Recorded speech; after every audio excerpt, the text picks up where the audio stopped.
For centuries, we've dreamed of gods, spirits, aliens, an intelligence beyond our own. You seeing this? I found them in here, like flowers in a wasteland. Profoundly naive, unimaginably wise. They were spectacular. Everything I'd hoped to find in the system. Control, order, perfection, none of it meant a thing. I've been living in a hall of mirrors. The ISOs shattered it. The possibilities of their root code, their digital DNA, disease, history, science, philosophy, every idea man has ever had about the universe up for grabs. Biodigital jazz, man. The ISOs, they were going to be my gift to the world. So what happened? Clue happened.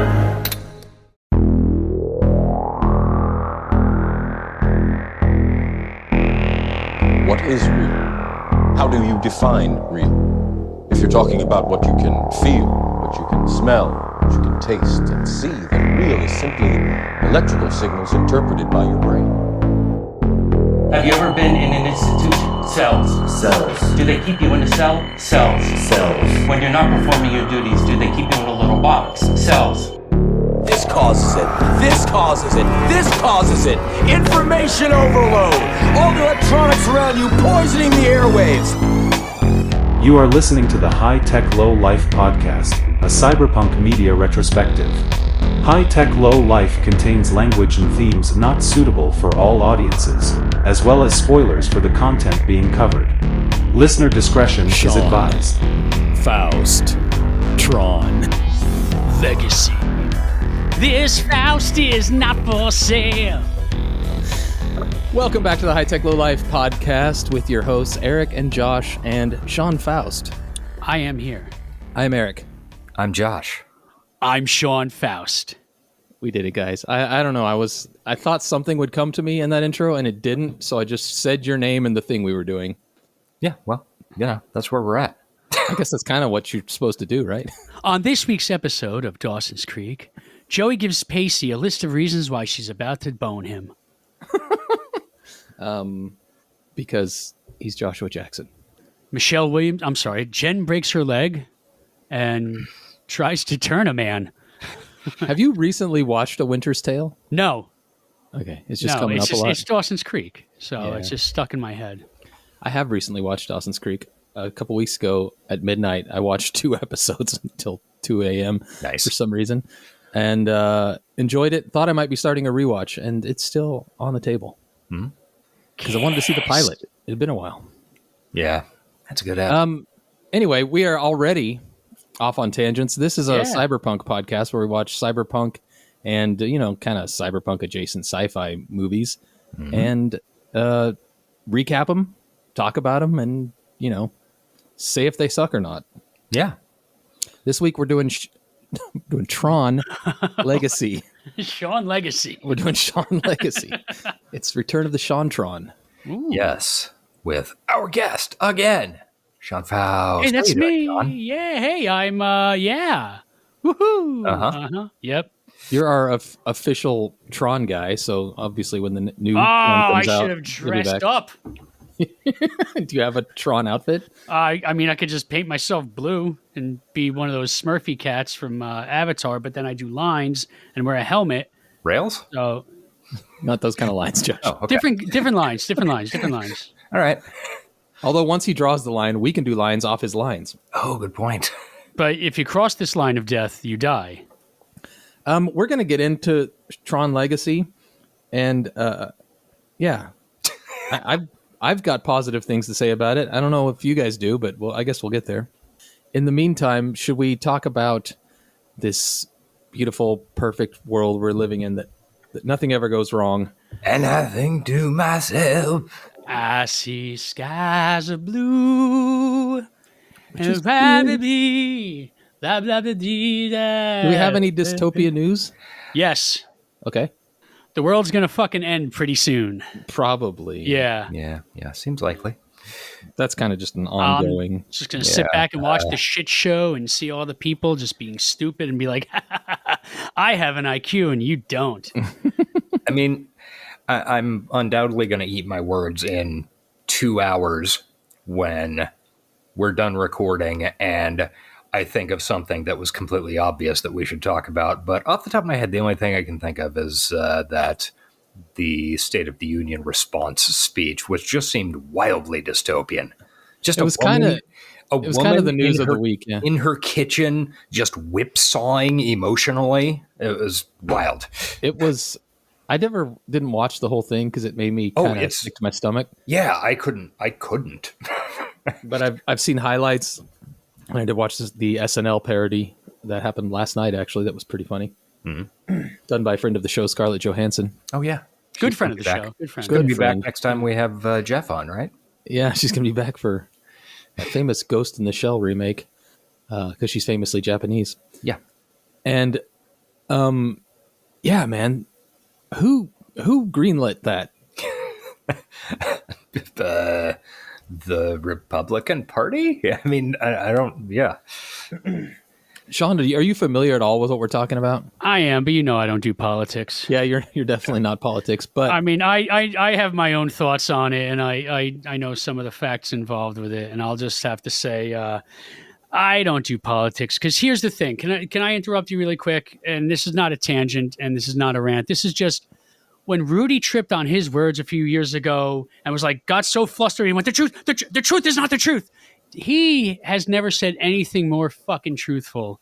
And nobody's ever said anything more just on point because there's no truth. There's just what you're willing to believe and willing to not believe. And you're going to keep looking on Google or whatever search engine you use until you find exactly what you want to agree with. Whether it's truth doesn't matter anymore. If somebody out there says, hey, the sky is green, somebody out there is going to be like, you know what? I want it to be green, so I'm going to agree with that. And that's the truth. So there is no truth. There is no lie. There's just only what you want to believe. And the dumber you are and the easier you are to be misled, the more you're going to believe shit that just isn't factual. And thank you, Sean Faust. I think you went off on a rant there. I think I did. I don't want to get off on a rant here. 1-800-LACTOSE. Speaking of famously not political people. Yeah. But yeah, obviously you're right, and the internet has fucked us all for that because there actually is a truth and a reality, but it doesn't matter anymore because that's the point. Everybody's able to make their own. Social media is the worst thing to happen to humanity ever. The idea was good, right. but hey, the outcome is just dreadful. I wouldn't have met you. I know. like I say, the idea is great, but then you look at we have IQs, we have functional brains, and we know. Okay, you do, I'm working on that. We but we're also able to we're able to be indifferent and say, well, whether I like it or not, this is something factual. True. So, see, exactly, right? But not having an opinion on things is so rare anymore. Yeah. Oh, especially uninformed. Yeah. Remember, the loudest voice is the most ignorant voice. And sometimes the loudest voice broadcasts from her kitchen after the President's State of the Union, which was also full of bullshit. So, yeah. Good times. Yeah, I hate it. Okay, so have any of us consumed any media that is not the thing we're here to talk about? I'm about to.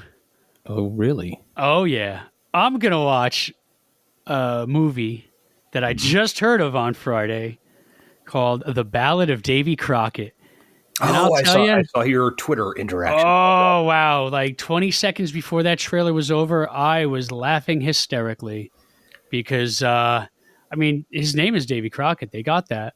Mm-hmm. And there was some kind of Iron Man / Zorro shit going on in there. Ooh. And I was like, all right. I mean, it takes place in 1815, but... Zorro, I get. Iron Man?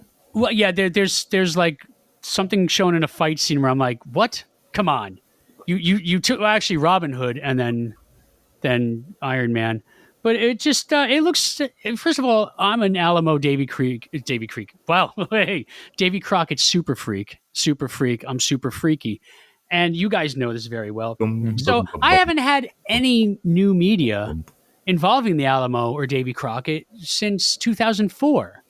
Yeah. So Can I'm I going to ask watch you, this Sean? regardless. Yeah, ask away. I know that you're an Alamo super freak, but I've never really known why.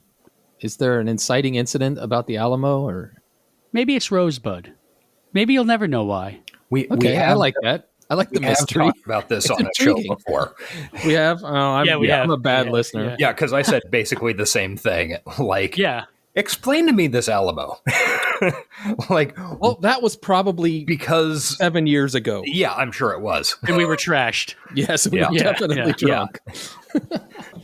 Well, okay, it'll be a mystery until I go back and listen to probably your first or second appearance. Well, I must confess, Parker, that it's something from my youth. Okay, something from your youth. I'm trying to. Maybe it'll trigger back to me. Oh, and I've already said the name too. Although it's not as good as my my pre-show Punky Brewster's Millions. Yeah, Yeah. that was a solid business. I've got not a recommendo Ooh, because I'm not really watching it, but it is on because my wife is watching it, and it's bringing back memories. She's been, for some reason, rewatching 6 Feet Under, Oh God, yes. which I've never actually watched, and I'm not watching it now because she started and was 5 episodes in. I didn't want to Dude, make her rewatch everything, but I've been Catch catching up, catch up, catch chunks up, of it. catch up, and then just watch it with her. I'm kind of I missed the first 4 episodes, but I'm kind of I get the gist. I don't know if I need to see them. Dude, you do, and but just pick up. I mean, I don't think I saw the first 5 or 6 episodes when I started watching it. So just Right, that's how we used to watch TV. You just miss Yeah, it and then yeah. get into it in the middle of it. So and then it's kind of there's fun. a rerun or it ends up on demand or something like that. But Right. yeah, oh dude, you just jump in on it, watch it with her. I can't. I recommend have it been, enough. and I don't it's pretty good. It's weird though. It's very 90s feeling just from the way it's shot and the way it looks, and not like a Dawson's Creek 90s, but in I don't know, like an evening show like Law and Order or something. Yeah. If you know what I'm saying. Very Just let washed it do out its and- thing, man. Just let it do its thing. All right. Well, I mean, Also, she's you've enjoying got it. Dawson's Creek alumni Gabe Balfour. Not Gabe. That's just Eric Balfour. Eric, Eric Balfour. He plays Gabe in 6 Feet Under. Is that The boyfriend. must be the later toe. on? 'Cause we're only on season 2 oh yeah. at the moment. Oh yeah. Well, he's been on it. He's the one that's always smoking crack with her. Oh yeah, yeah. In fact, Yeah. I said that Yeah. when he came on screen, he tried to force himself on Joey or something. Or he lied and Asshole said that enough. Joey fucked him, and then That's what it was. thing, Yeah. She pretended she was pregnant. That's right. What a fucking weird episode. Yeah. Not a normal one. But yeah, so it's a blast from the past. It's good stuff. Josh, you have one? I do. Actually, I've got 2. Number 1, a blast from the past. I found out that all of Columbo is on Amazon Prime. Oh my god. Oh my god. So I've been watching a lot of fucking Columbo. Wow, I thought I was going back to 2001. You're really going back. Dude, that show's so good. I'm not breaking any ground here. Man, what a good and comforting show. That's awesome. Yeah, it's just Peter Falk puttering and murmuring his way through the best kind of relaxing murders. Oh, it's a relaxing murder. It's a cozy murder. Yeah, it really is. Just the feel good murder of the year. Yeah. Yeah, highly recommend it. The pretty much every episode is basically a movie-ish, at least for the first few seasons. But just a fucking all-time great, and you're tons of a guy who was a movie lead in the 50s and then disappeared in the 60s. And then pops up as a murderer on Columbo, and this fashion and decorations and cars. It's so fucking relaxing. It really takes me back to watching TV sitting on the couch in 1987 watching reruns of stuff with carpeted wallpaper. Yeah. We weren't a Columbo family. We were a Murder, She Wrote family. Get the fuck, whatever town she shows up in, leave. Somebody's about to get killed. Yeah. But I have a feeling the Fletch is here. I'm out. If I watched it, it would be similar cozy vibes. Yeah, it's super relaxing, and like Columbo might be the only guy who he might be the exception that proves the ACAB rule. Oh, I mean, well, he's not real, so yeah, that's true. You can write anything you want. Yeah. So I highly recommend that if you just need to fuck it like Saturday afternoon and you're dicking around on your computer, throw a Columbo on and watch Peter Falk just smoke his cheap cigars and rumple his way in and out of rooms. Throw a Columbo on. And what's your other one? My other one is also a mystery show. And I might have mentioned this. I hadn't started watching it. I might have mentioned this a couple of months ago on the air. There was a program that aired on AMC and AMC Plus via whatever, called Monsieur Spade. Okay. Not ringing a bell. Okay. Stars Clive Owen as Sam Spade, the protagonist of The Maltese Falcon. Mm-hmm. And it's set in like 1963, I think, rural France. And I didn't know anything about this show prior to literally like the day before it started airing, which made me worry. Yeah. And I think in retrospect, it's just that the media landscape has changed enough that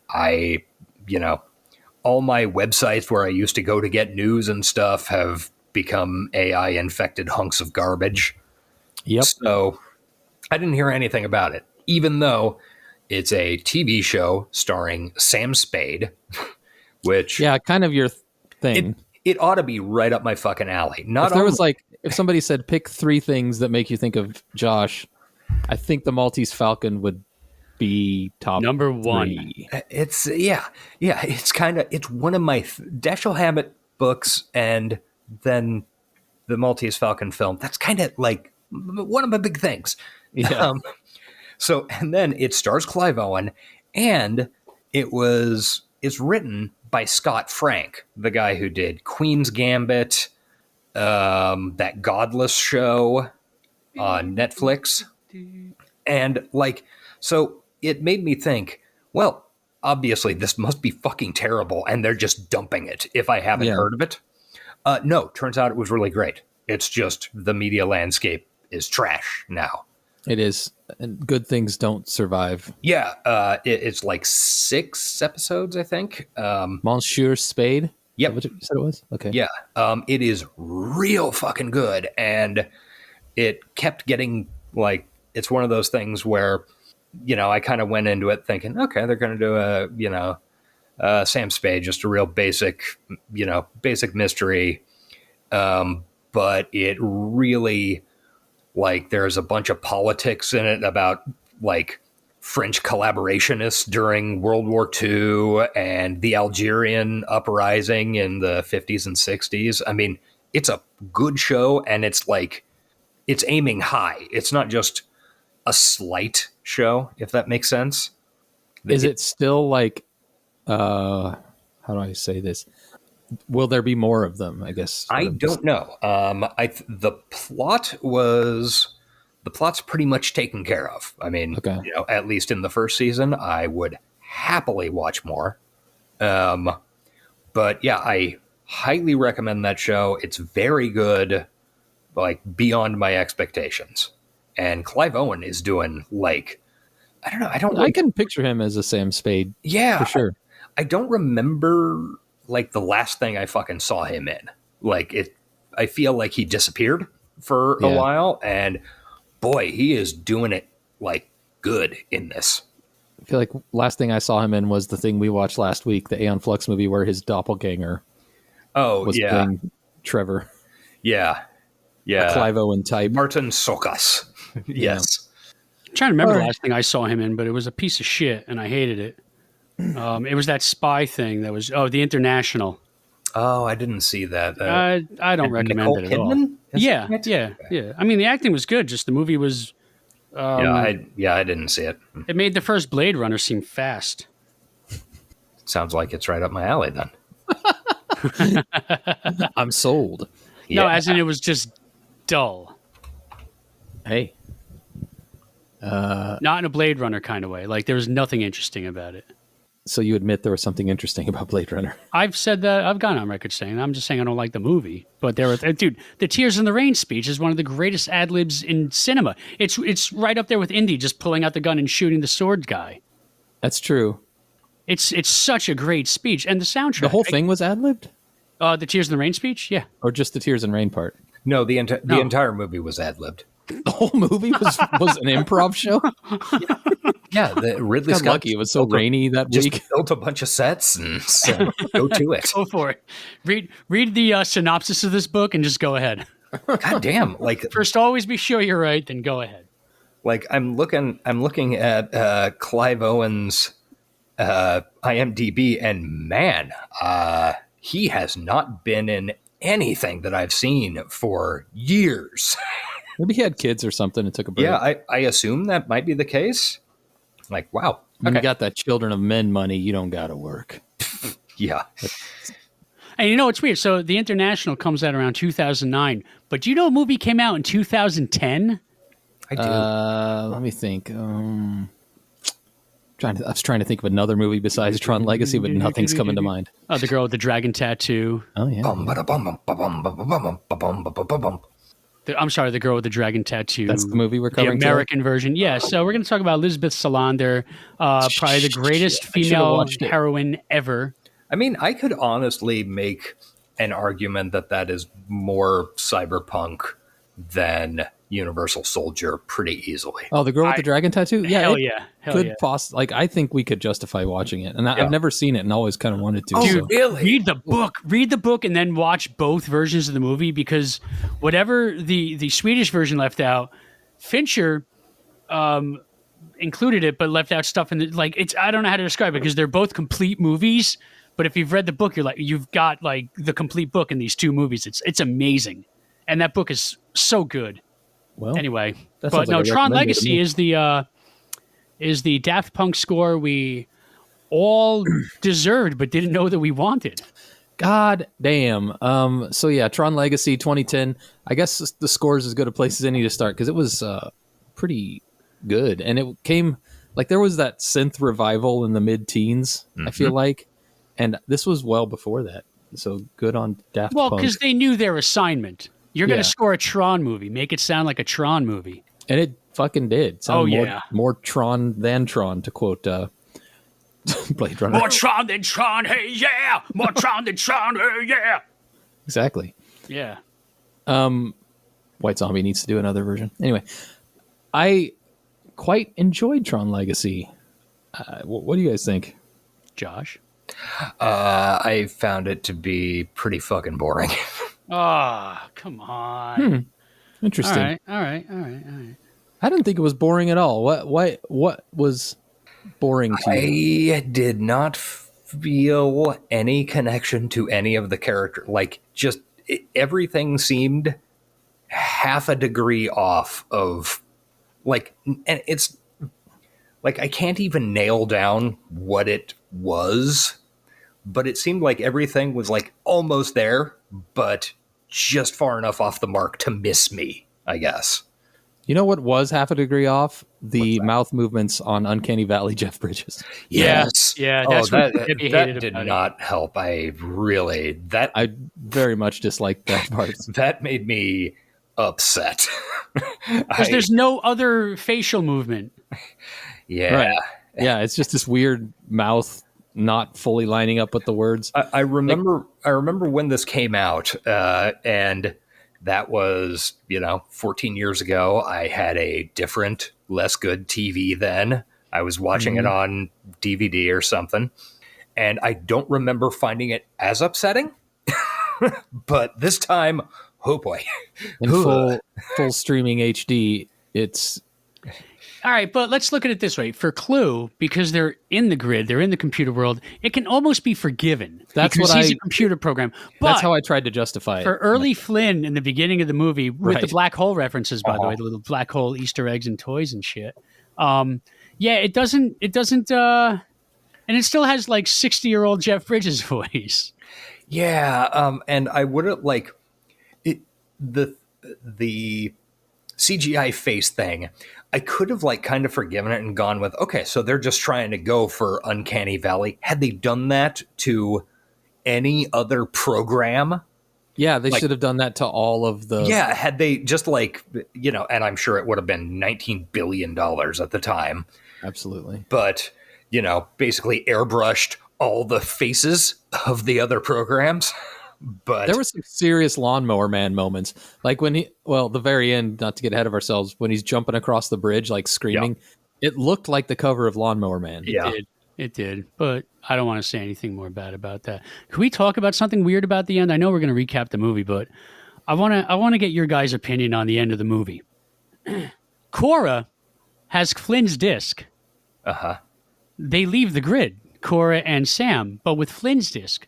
So Cora in body leaves, but with Flynn's programming in her, which means if Sam nails Cora, he's banging his dad. Sexy. No, anything but. And that's not a really big Disney thing. And also, let's talk about the Disney thing. He's an orphan. The kid's an orphan. It just goes along with any other Disney story of classic Disney past. And he's abandoned. It's not like Bambi's mom getting shot. He's just abandoned by his dad, or thinks he is. But at the end of the movie, he takes his dad home with his hottie. So his dad's personality and memories are inside this beautiful woman. Is that how the discs work? I didn't think that's how the discs worked. Yeah. They're a bit inconsistent about a couple of aspects of discs. I thought the discs just held your knowledge, your... Yeah, it's everything you've learned, everything. And but I mean, Flynn's been wearing it for 20 years, which is 5 million years in the grid. But you see, she's an ISO. Yeah, I don't know. Whatever she's that special. means. Okay, let's back up because that is the end. Our only friend. Once again, I'm surprised that this didn't hit for you, Josh, because the story was pretty boilerplate. The characters were fine, but it looked so fucking cool 90% of the time when they weren't showing Uncanny Valley Jeff Bridges. Yeah, I think, and this is when we were going to watch this movie, when we decided last week, I was like, okay, I bet I'll like it more this time. And I was really surprised that I didn't. I mean, because I remember feeling the exact same way in 2010. Just going I mean, there's some cool looking stuff, but as I was watching the movie, it really made me feel the same thing that you feel when you're watching somebody else play a video game, and I'm on Twitch all the time. I love that. And not the best version of that. Okay, so a bad streamer, not like Shroud or something. I don't know. I don't know. I do not watch people play video games. So just so we're on the record, Sean, what are your feelings overall on Tron Legacy? Are you? I love this movie. I thought you were. I thought you did. Yeah, get it out there. So it's clear that it's me and you against Josh. We are. Well, I don't want to use the word right against. Now. I mean, that's a little harsh, don't you think? I just want to draw the lines so that we know that we are allies against the enemy. I mean, sure. I mean, Josh, are you wearing your best 1983 face? There is not a single line on this face, and that's my good. voice is 75 years old. Oh, that's fantastic. All right, good. Now, are you wearing all yellow? No, sadly, I am not. Go find your favorite Striper t-shirt so you can have the yellow and black attack. He's got so many. How does he choose the I know. I mean, honestly, it's so hard to choose. But yeah, I get a Striper t-shirt on and your Clue, baby. I don't think I own a single piece of yellow clothing. now that it's come up, I'm pretty sure I don't. I love painting walls yellow in houses, but I hate wearing it. It does not flatter me.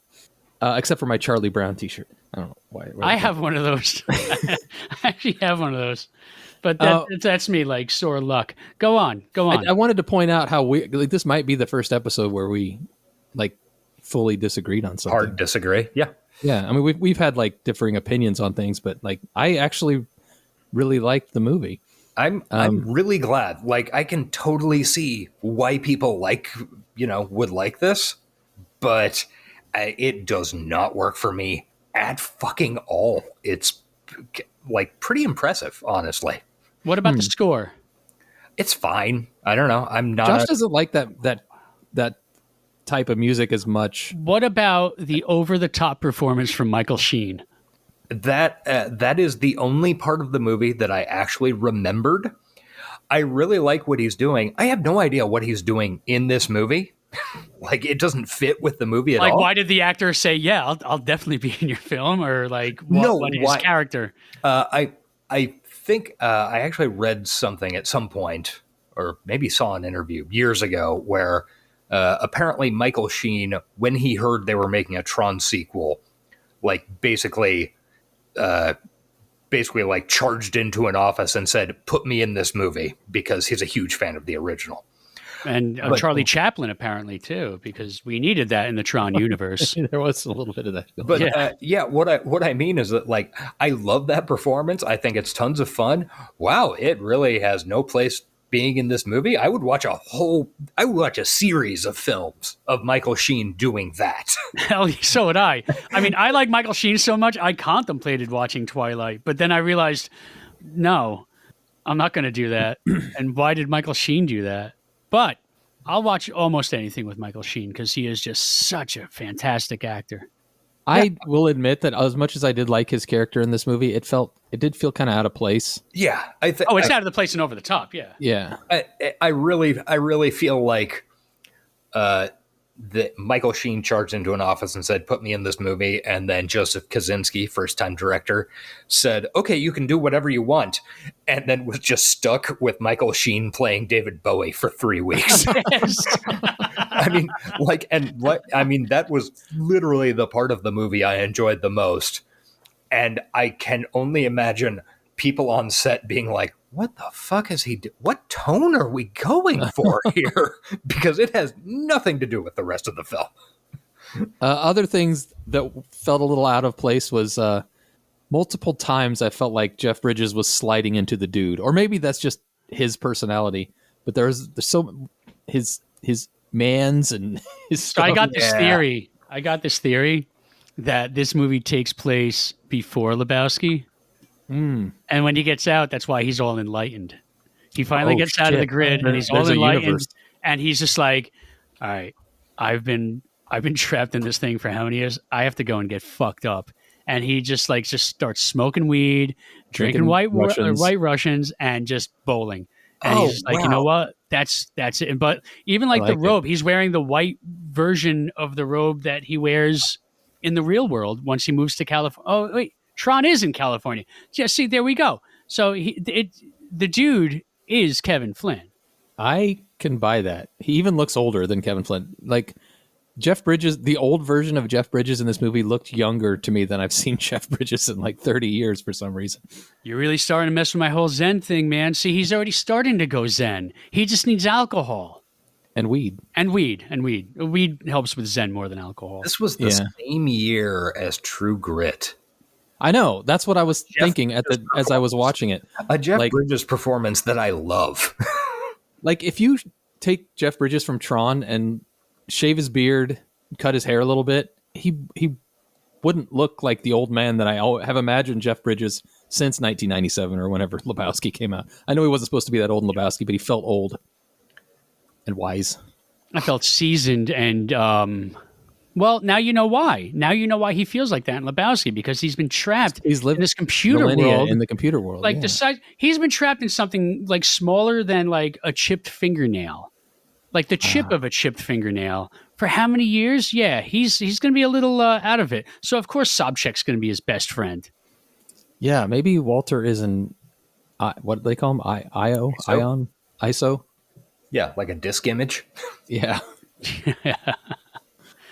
Are we going to do a traditional recap, Josh, or how do you have that set up? We can do kind of whatever.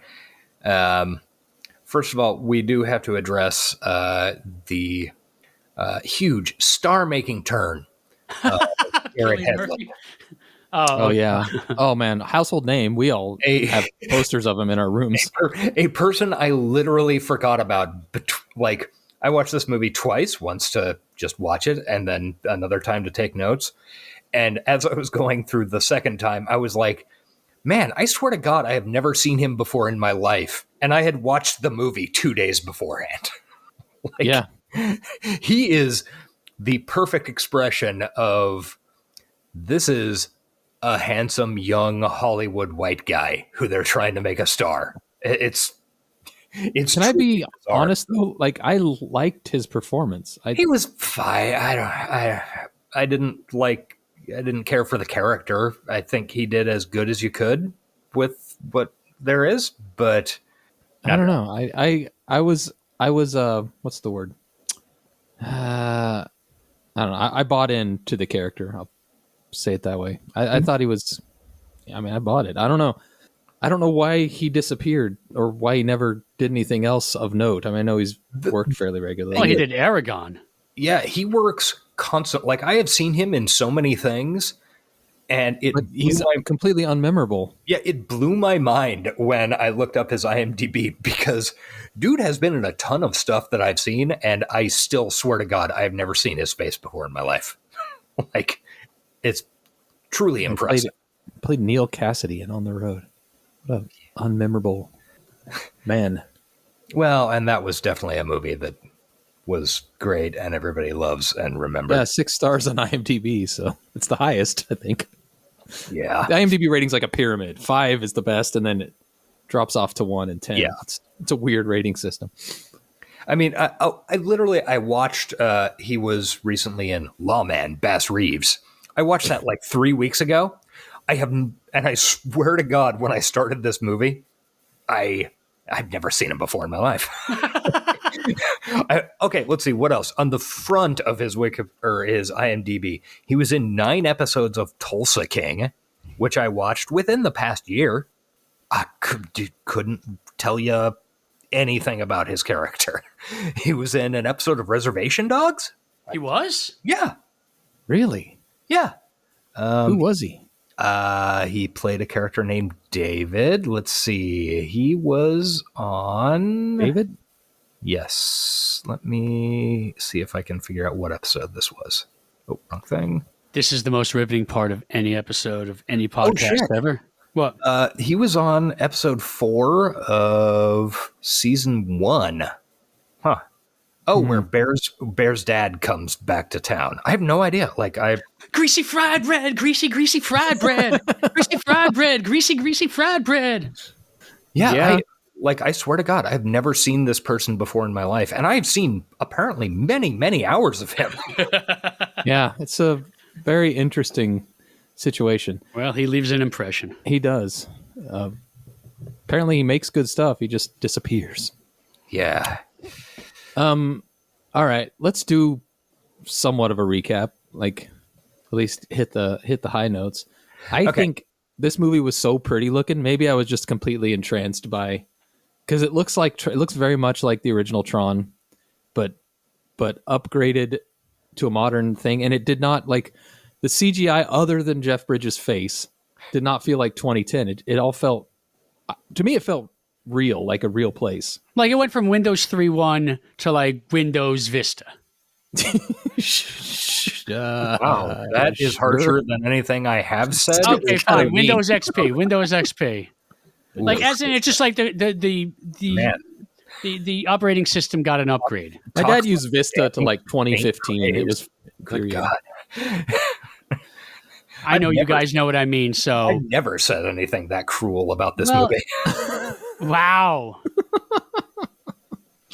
No, I get what you're saying. Yeah, as long as you understand the what I'm trying to interpretate, so you can understand what I meant. I do. All right, good. Mm-hmm. But yeah, I liked the the ships and stuff, which were pretty much completely based off the original. The recognizers. Yeah, I don't know all the special names and everything. Haha. That's why you have me on. Exactly. See, You are the Shantron. like I found all of that to be totally fine, but I find the original so much more charming and more interesting in its kind of clunkiness. And I don't. Yeah. Yeah, it's really like, if I played video games, I would have liked to play this as a video game, but I don't feel like it just didn't work for me. Like, I don't know. It's so weird. I thought the light cycles were cool. Yeah. Yeah, they're pretty cool looking. I mean, and they have new upgraded abilities. And the rules are inconsistent about how light cycles work and how discs work, and when the game grid stuff. Who needs consistent rules? Well, between the first and second movie, yeah, but in the second movie, it's kind of like the light cycles can do their own thing now. No, it's inconsistent even in the same scene about who lives, who dies. I guess so. Yeah, I mean, like it's going to move at the speed of plot. Yeah. Speaking of people dying, I really liked the effect when somebody died on the net, where they just kind of disintegrated into cubes. Yeah, it was a good way to show something that still looks pretty violent, but without being violence that Disney couldn't show. Yeah. I enjoyed that. So. Okay, so the movie starts with Jeff Bridges doing a voiceover about the grid, man, and how it's this crazy world where anything can be real. Digital jazz, man. Oh, I wrote that line down very specifically, and I nearly put a gun in my mouth. Wow, that's. Wasn't that bad? Jeff Bridges, calm down. It hurt my We've watched some bad movies for this show, and this is not on that level. You got to admit. No, it's really not, and that's what's so it is nowhere near as bad as a bunch of stuff we've seen on this show. But in my mind, it's worse because it's disappointing, and it should work. I see that, but it's weird because I feel like it did work. So it's hard to. I'm honestly surprised. Like, I really thought that that at least you and I were going to come on here and be like, yeah, it was kind of, I figured you'd say, yeah, it was pretty boring. And it's not like the most riveting fucking movie I've ever watched, but it was 2 hours and 10 minutes, which is kind of actually long for the movies we tend to watch on here. And I did not feel like it dragged. I was bought into the storyline. I was bought into the world. I wanted to know more about the Tron world. And the main characters the main character was a little dull, but it's Jeff Bridges. He's fun to watch even when he's being weird. And Olivia Wilde was like cute, naive ISO chick. She's so good in that movie. I liked her a lot. I liked her performance mainly in her first couple of scenes, like through where they're looking through Jeff Bridges' library, where she's sort of playing like very bright 12-year-old. Yeah. What's he like? Yeah.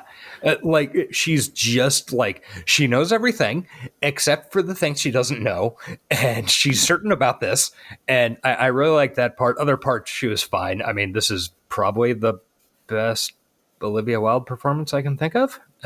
Even better than her? This is her second appearance on our show, by the way. Oh my God. I had completely forgotten she was in that. She's a friend of the show. Yeah, she is. People are friends of the show if we've watched a movie they were in. Yeah. I knew she was an ISO like the moment they introduced the concept obviously. Of ISOs. Which, by the way, comes like an hour and 45 minutes into the movie. They did not see that at all. Yeah, I mean, the first movie is it's so quick. Like, it just gets right to the point every second.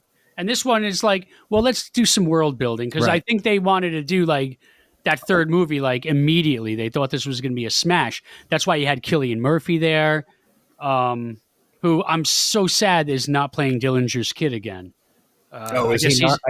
I think he's moved on to bigger and better things. I literally haven't seen anything about the new Tron movie other than that image. And Jared Leto. And the fact that Jared Leto is in it, which makes me not excited. I don't know. He's a wild card. Yeah. Oh, Favorite movie ever has him in it, so it's hard Joshua Jackson's ex-wife is in it. to. Ooh. Wow, 2049 is your favorite movie ever? Yeah, it's my favorite movie ever. Fuck yeah, dog! It's my favorite sci-fi movie ever. I will say that Dune 2 got close, but I love 2049. I can watch it a million times. It's my favorite Jaws 5: The Revenge of Blade Runner movies. Shut up. You've already tried that once. We know you're fucking with us. I got some good traction off of that. Oh, hey, Gillian Anderson's in Tron Ares. All right. Is she really? That's new. Oh, dude, really? That's fucking awesome. Anyway, back to the recap. So, I mean, Flynn's telling his kid, like, oh, so I created this place, man, and I'll be back in a couple hours. And then his kid is playing with action figures way too advanced for 1989. By the way, when I saw this scene, I was like, okay, that's obviously a CGI face, but they kept it in shadow a lot and shot from behind. And I'm like, if this is it, I can accept it. It's 2010. Yeah. It was not it. No. So yeah, then Flynn disappears, abandoning his child, who is already Cindy Morgan died a few years before. It doesn't matter. Disney kids, dead parents, and abandonment. Yeah, they love it. And then Sam, who is the main character, is driving around on a motorcycle and outruns a cop because he's a real rebel. Then he does this big sneak into Encom thing and says, like, no, that's a big door, like his dad did in the first movie. So he breaks in and like does some lead hacker things. And it turns out that there's a board meeting that night. That was weird, like a midnight board meeting. I figured out the second time I was watching it, I was like, oh, I see what they did. They rigged up, like, because a late night board meeting doesn't make any goddamn sense. And then they stuck in a line about, we're entering the Nikkei price index. So Japanese time, man. I guess. Yeah, sure. So they're introducing a new version of their OS. I can't remember the name of the dude who plays the CEO, but he's been in tons and tons of shit. So much shit, yeah. His face is instantly recognizable. And Alan Bradley, who you might remember as Tron from the first film, is still on the board. And Bruce Boxleitner? Yeah, and confirmed Alan won. Yeah, and he's like, why are we putting out a new version of the operating system? Does it do anything different? And we're basically getting a, Encom used to be cool when Jeff Bridges was running it for a few years, and now they're just about the profit, man. Will it be an evil petting zoo? Yeah. And there's an uncredited Cillian Murphy for no reason playing Dillinger's son. All right, so he is uncredited. I'm like, why can't I find him on IMDb? Because he's not credited. Oh. He's uncredited. Yeah, but he's Dillinger's son. He's even referenced as Dillinger's son. Yeah. So then we cut to Sam hacking the servers, and he gets discovered. And then there's this chase with a security guard. And security guard really earning his $15 an hour, by the way, going out on that. Really is. And says, don't you know stealing is wrong? I can't steal what I owned or something like that. You can't steal what was meant to be free. And I'm like, buddy, that's the whole concept of capitalism these days. Yeah. Making us pay for things that used to be free. And he's trying to, I don't know, he's up on this crane on the roof and whatever. And you're going, hey, this is 2010. He's obviously going to do base jumping. He's going to base jump, yeah. And then he base jumps and parkours because it was 2010. And, that's what you did. That was fucking cool in 1996 on MTV Sports with Dan, what's his name? Cortez, yes. Yes. I love that shit. Air surfing, remember air surfing? That was the shit. Then there's this really fun, he lands on a moving taxi, and there's a really fun South Asian taxi driver bit where the guy is like, you'll no ride cab for free. It's very useful. One of the few people of color in this film. I think you mean the people of color. Yeah. Is the people of color. There was that one rebel dude who gets instantly gibbed. And when they're dressing him in his there's some garb. ladies who are dressing him. So he gets arrested by the police and then is immediately out of jail? I mean, he's a millionaire. He's rich as fuck. He can just bail out. Yeah, this is what happens, man. When you've got money, the law does not apply to you. They never explicitly say it, but I went on the belief the whole time that this kid is fucking loaded. Oh yeah, he's Flynn's kid. Yeah. So he gets back to his place, which is like a garage. Dumont garage, so it's an ode to Dumont. I loved his place. Come on, who wouldn't want to live there?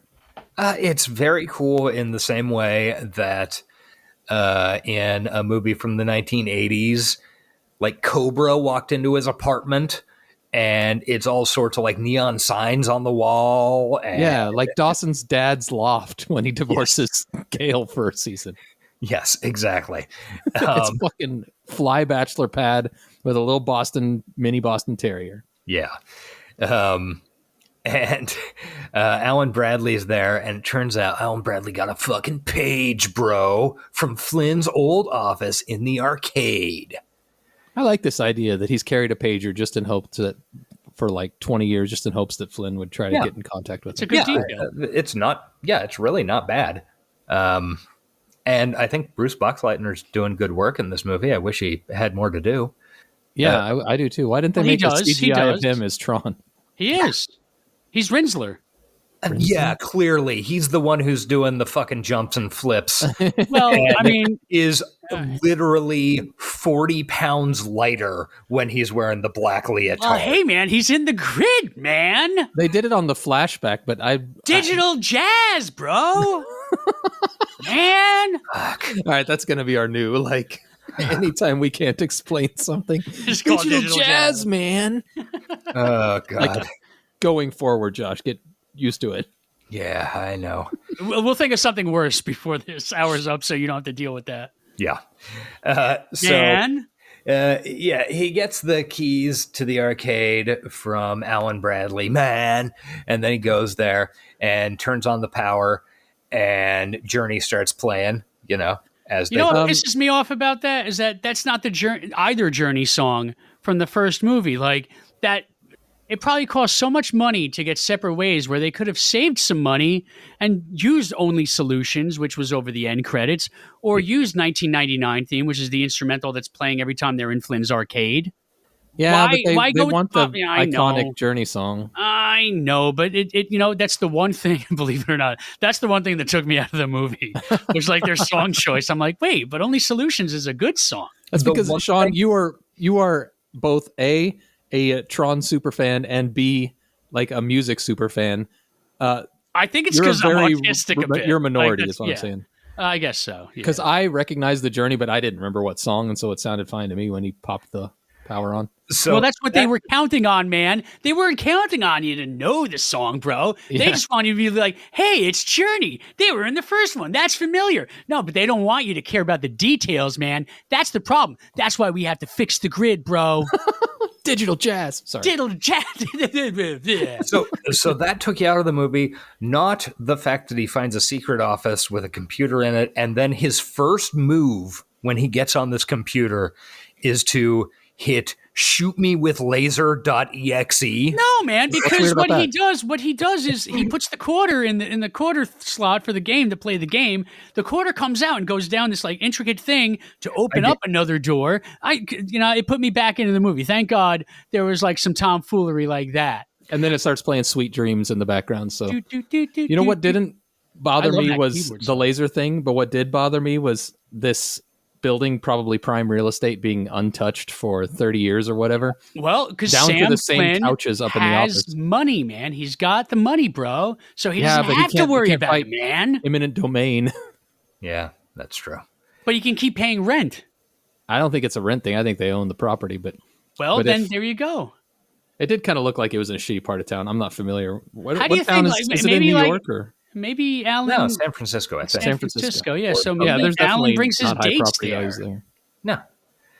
Alan brings his dates there. Yes, that's now it's coming together. Alan's like, we got to keep this property. Because, man, somewhere in that memory are Alan's dates. It's a conspiracy, bro. It's a conspiracy, man. But one thing that I did bring up to my wife when we were watching it, it's like, man, just like clear out a corner of that arcade, put a bar, make it a barcade. In 2010, you're raking in dough. Oh, yeah. They were huge at that round. Well, they've made it seem like they don't need the money. Well, yeah, they don't. They've been very clear about that. You can have a successful little side hustle that's your own, that you built yourself with your father's money. Yeah, I was about to say, wow, this sounds very familiar. Wait, but it didn't tank. And you started on third base. Right, but you got home. Yeah. Not everybody does that, even from third base. Yeah, that's true. I don't know. Anyway, he does go down into the tunnel and does shoot himself with a laser. Yeah, like literally the very first thing when he starts up this computer, he's like he checks for available commands, and one of the available commands is shoot me with a fucking laser, basically. And well, you know what, man? You're just saying that because you've never been shot by a laser before, man. If you've been shot by a laser before, you wouldn't be talking like this. You wouldn't be talking. Yeah, then maybe you weren't shot by the right laser. Not the lasers that suck you into the net. Yeah, you didn't get sucked in, man. You don't know. You don't know what it's like, man. You don't know the hardships of getting out. I don't know. Digital jazz. Digital jazz, man. You know, the secret to digital jazz is the digital notes you don't play. Oh, yeah, that's deep. Yeah, man. All right, I'm going to stop doing this dude shit. All right, so he shoots himself with a laser and then ends up on the grid. And we don't get a cool effect like we did in the first movie where Flynn's half falling out of the chair and he gets shot by the laser. It's like, I was really hoping for that. Yeah, there wasn't like a cool intro pose. It was just like close up of laser lens and then zap, he's on the grid. So he's in a perfect representation of the office in the basement of his dad's arcade. Except everything is dark now. And then he walks outside and, oh no, he's actually on the grid. And he gets picked up by one of the recognizer thingamajigs. Which perfectly mirrors how he was spotlit by a helicopter earlier in the show. Yeah. And immediately, there's no exploration or anything. It's just like he walks out the door and is immediately picked up. And he's in there with a bunch of programs, and one of them is like, not the game, not the game, not the games! The other one has half his face blown off? Yeah. So he ends up getting sentenced to the games, and it turns out he's really good at them. Yeah, not really explained why. Maybe he did some ultimate frisbee or something in college. Yeah. Oh, I bet that's the case. They should have done some backstory on that. So you wanted this to be a longer movie. Yeah. All right. Just a 15-minute montage of ultimate frisbee championship. That's called a montage. Why? How old is he supposed to be? That's a good question. I was trying to do the math because in the first scenes in 1989, he looks like he's like 12. I was guessing 10 or 12, and that seems like he's my age. Yeah, it seems like he's our age and should be about 30 in 2010, but he did not look 30. No, and he said he was 27, I think, which would mean that he was 7 in those. Yeah, he did not look. So if he was 27 and he died, he would have been part of a very cool club. He would have. That's true. The math didn't make a ton of sense. I don't know why they did it that way. Like easy fixes. Yeah, he's 27. He's 27. In the film, Garrett Hedlund is born in 84, so he was. So he's older. He's 30. Sam he's 40 Flynn is right now. older than Garrett Hedlund. Yeah. Okay. Anyway, they kept calling him the kid, and like he's fucking 30. When do we stop calling people kids? Never. I don't know. Yeah, I get it. I still get it, and I get annoyed by it when it happens. Of course, I am. Oh, chill out, kid. You motherfucker! I knew it. You're off the show. Bring it, motherfucker. So yeah, we end up doing the disc throwing thing, and it's kind of cool because they've got these, I don't know, plexiglass modern art things that they're spinning around, and there's a giant audience, and the floors can disintegrate, and it turns out he's really, really good at it. And this, he's stumbling into victories. At first. Yeah, he really is. And then here's the first incident where we find out that the rules are completely inconsistent because his opponent in the first match falls through a hole in the floor and hits the level below, and then immediately disintegrates and does the digitized scream thing. And then seconds later, he goes through the floor and lands on the lower level and does not disintegrate because he catches himself. Yeah, he knows how to catch himself correctly. The other guy with the digital jazz version of the Wilhelm scream, he wasn't like grabbing for anything. He was like, he just was like, I'm going to fall and I'm dead. He had no survival instinct. Sure. I'm sorry. Digital jazz version of the Wilhelm scream is very funny to me. Yeah. Well, I said it to be funny, so I'm glad that it worked. All right, great. But no, if I drop you on your head from 10 feet up, you're going to be in serious, problems. Sure. If you jump from a 10-foot ledge, you're probably going to be okay. That was because you my planned reason. the fall. Yeah, you planned this. Well, that was like, I would say at least a 30, 40-foot drop. And also, it's not like the guy landed on his head. We clearly showed him landing. Plus, he's a user, man. He's not a user, program. man. He's a user. First of all, you've never been in the grid, man. You don't know what you're talking about, You don't know digital bro. jazz, man. You don't know it, man. Look, Also, it's not 30 or 40 feet, man. It's not even your fingernail, bro. And he's using that thought to get through it. So to him, it's just like, ooh, I just went like a quarter of an inch. Checks out to me. Sure. But what I did like, they were showing that him as a user could think outside the box. He didn't have to just be stuck with this disc. He could jump out, run around the places, and get an advantage. What is a box, man? What is a box? It's just a collection of grids, man. Well, look, let me and it's a thing to explain put your something weed in. very serious to you.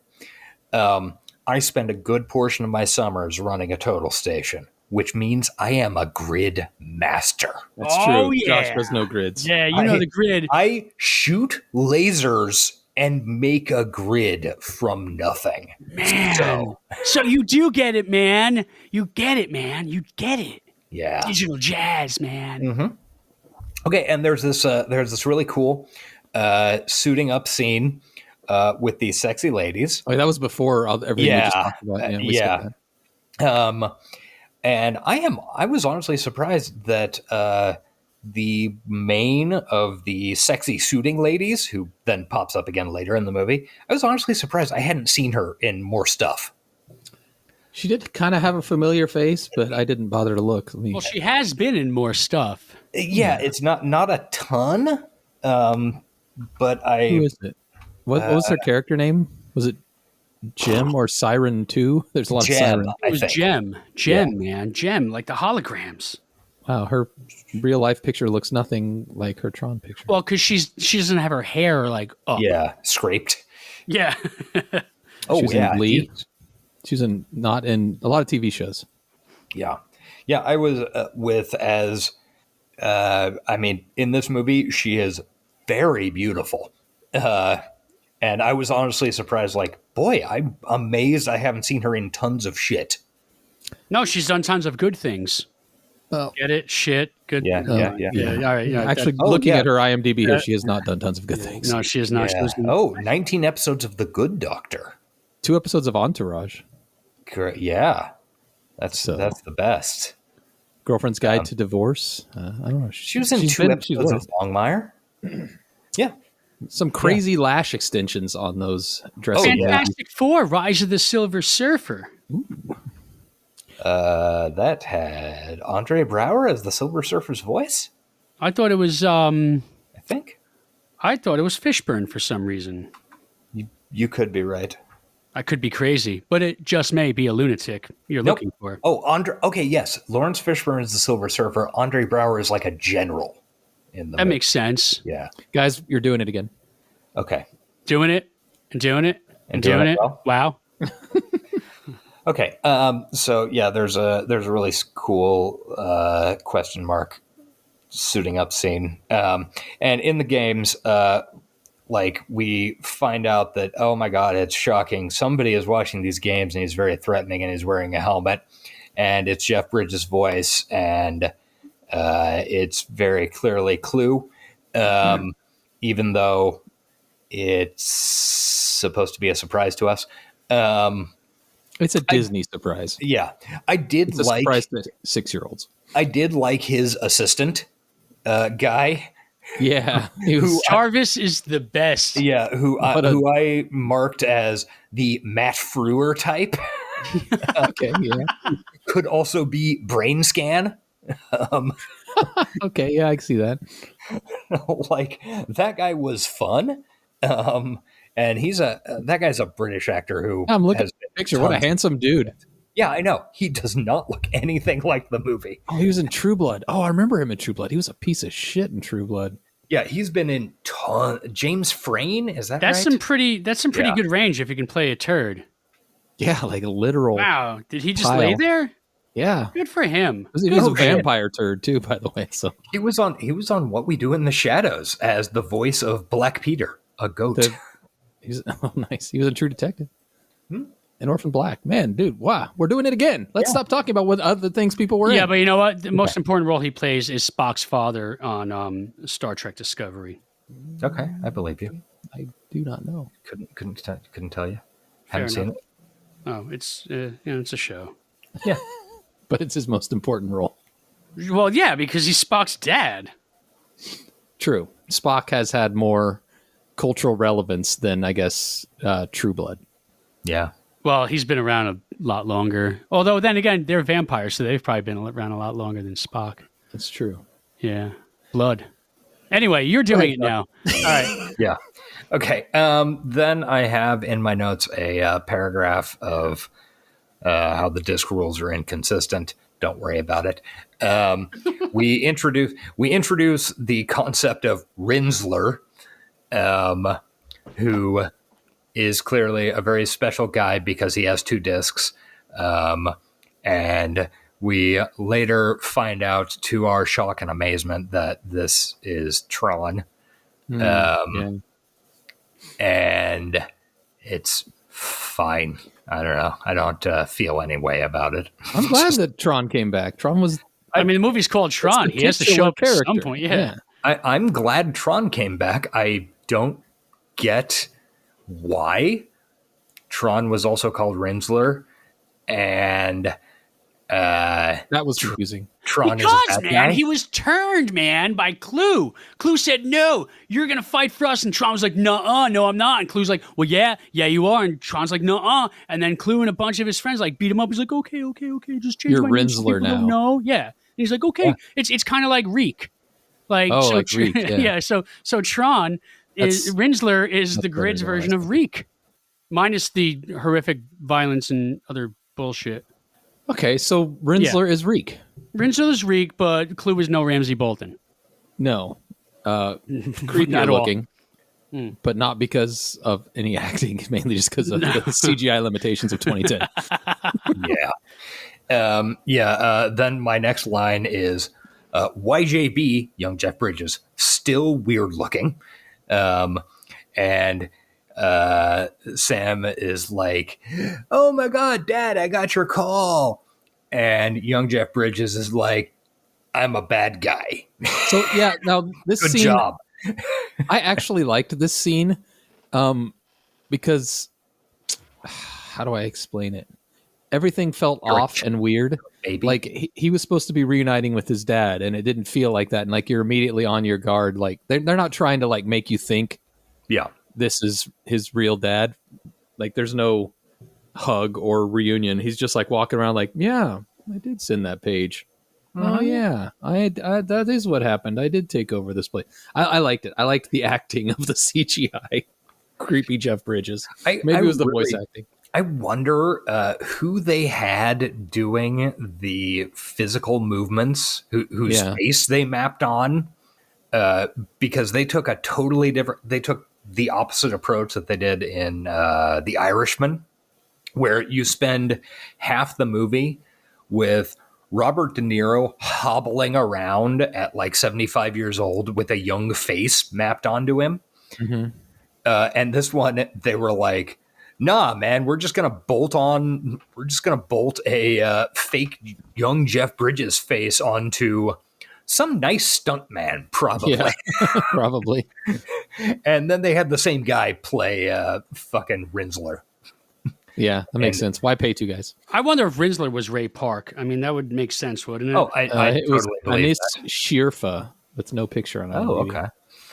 Yeah, I do have a question. Maybe you guys know. It's not worth spending a lot of time on, but when you are like playing a role like Jeff Bridges did, 2 roles, do you get paid double, or do you get like extra considerations? I would assume you don't get paid, double, but since you're... Or if it's a meet the clumps situation, do you get paid 7 times? Yes. Well, as a non-Oscar winning non-actor, let me just say that I don't know how to answer your question properly. Oh, well, none of us are actors, but yeah, I figured I'd throw the question out there. Well, I mean, I'm sort of an actor. I act like everything is okay. Oh, God. I mean, we're all actors. Yeah, then we're definitely all Oscar winners. Yeah. Everything's cool, guys. I'm doing great here. We're Yeah. really successful. Yeah. Well, I mean, you guys are believing that I'm a happy dude today, aren't you? Yeah, I'm buying it. Yeah, see that? Okay, so Yeah. You guys believe that I have a functional penis, right? no. Right? You believe me, right? It's fine here. Right. Thank you, man. Digital jazz. Digital jazz. Biodigital jazz. That's digital jizz, man. Digital jizz. Okay. This. Fucking hell.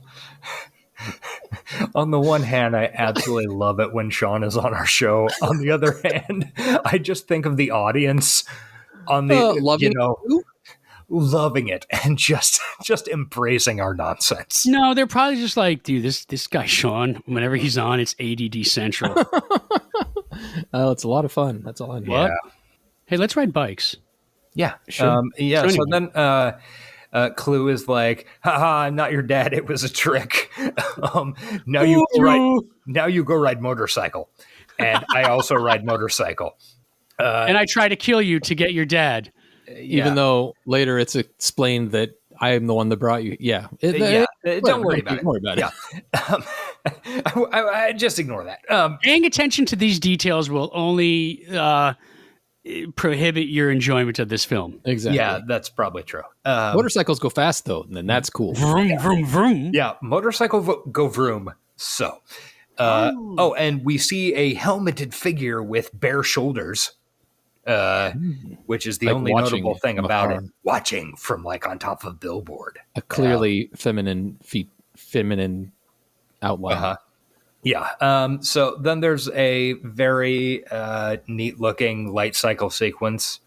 I actually enjoyed it a lot. I thought it was exciting and fun. Yeah, I don't know what it is that kept me away from this movie, but at a remove, I was like, yeah, this seems like it'd be a really cool fucking video game. Oh, that's what my revelation was when we were on our break. I have an idea of what it is, Okay. although it's only partially come back to me. So this is, I mean, it's a sequel, also kind of a remake in that they're remaking the Tron world and everything.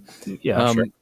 But it's done in a very packaged, sterile Disney way, Yeah.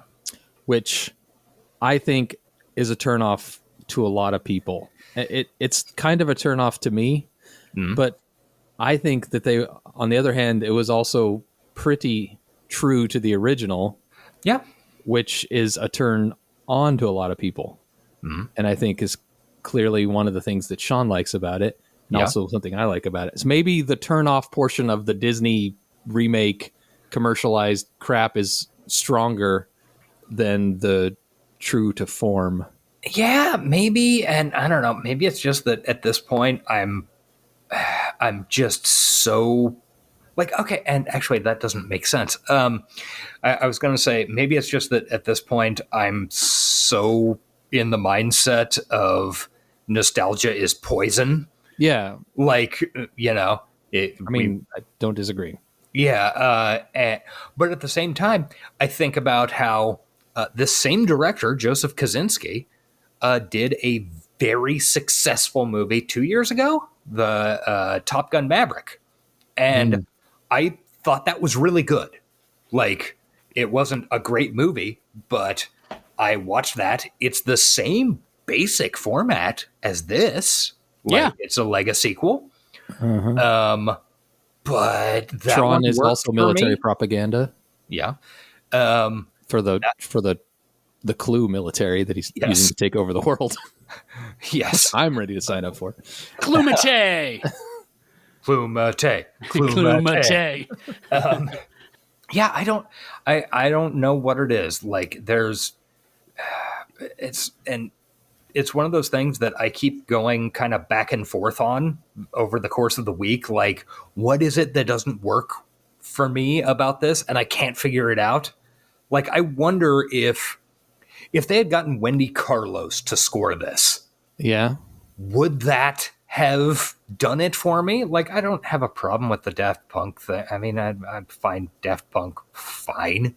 Like, it's not. I like Wendy Carlos' score, but I really thought the score of this one was something special about it. I think both scores are just amazing. This is one of my favorite scores of the past 15 years. Probably my favorite. I would agree. I think a lot of people agree with that, and I don't have a problem with it. It just doesn't fucking. I don't know what the level of disconnect is for me. How about just listen to it on its own and just enjoy it for what it is?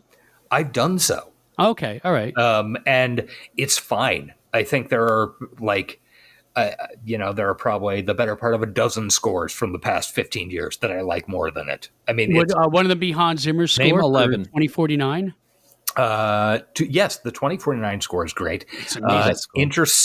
The not as good as the Jaws score. 5 Revenge score, but Interstellar score is gorgeous and made me want to watch the movie. Mad Max Fury Road. Great score, terrible movie. What? I hated that movie, minus Charlize Theron's performance. Fucking. What? Yeah, I said what I said. Dude, you don't know what it's like to drive through the battle lines desert are shifted. Fucking tornadoes, man. Like lightning-filled tornadoes of red, man. You don't know what it's like to drive through that. I found that movie non-realistic. That's true. It's no digital chess. No, man. But I did love the score. I loved the score for Fury Road. Keep going. What are your other scores there? I mean, I'm curious too. Yeah. I'm sorry. I'm still struck speechless by what Sean said. I don't think I've ever actually talked to somebody who didn't like Fury Road. Okay, I won't say that I hated it. I'll just say that I really did not enjoy it while I was watching it. But there were things, except for Theron's performance, especially when she found out that she did get home, and her reaction was amazing. If you liked her in that, you gotta see her in Eon Flux. Oh yeah, you gotta, dude. You gotta see Charlize Theron in Eon Flux. Man, you don't know what it's like to run around wearing a skimpy outfit like that, man. That's not skimpy in the movie. No. So there's no reason to watch that. Not really. No, but I mean, honestly, from what I understand about it, it's just no frills. I'm only 20 minutes into your episode. No frills, no redeeming features. Fair. No redeeming qualities. It's a movie that we watched. It's about a week ago. Yeah. How about Oppenheimer's score? Did you like the score for Oppenheimer? I did like the skimpy outfits in Oppenheimer. Oh, dude. Oh, my God.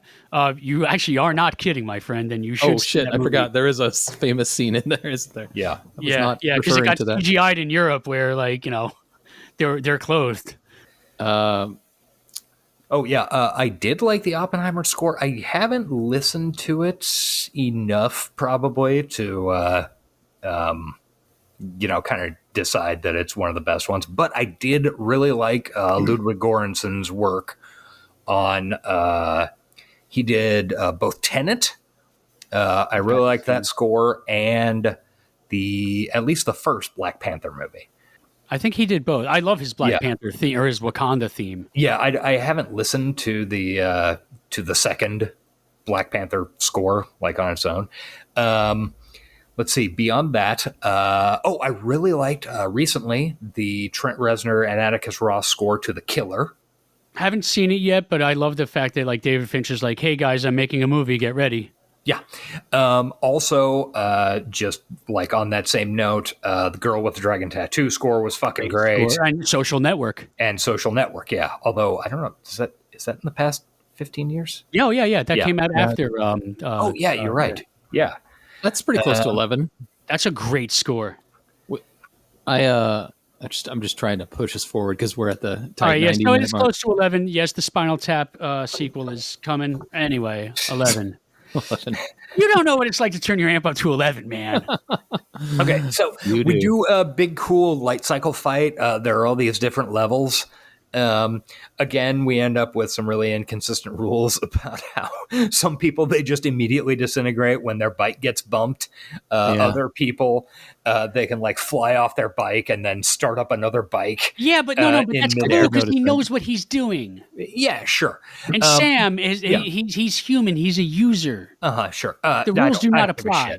Yeah, I like his teammates that they introduced just so they could have people to kill. Just so they can die. Come on, man, we got to work together. Oh, see you later. Bye. Bye. Good now.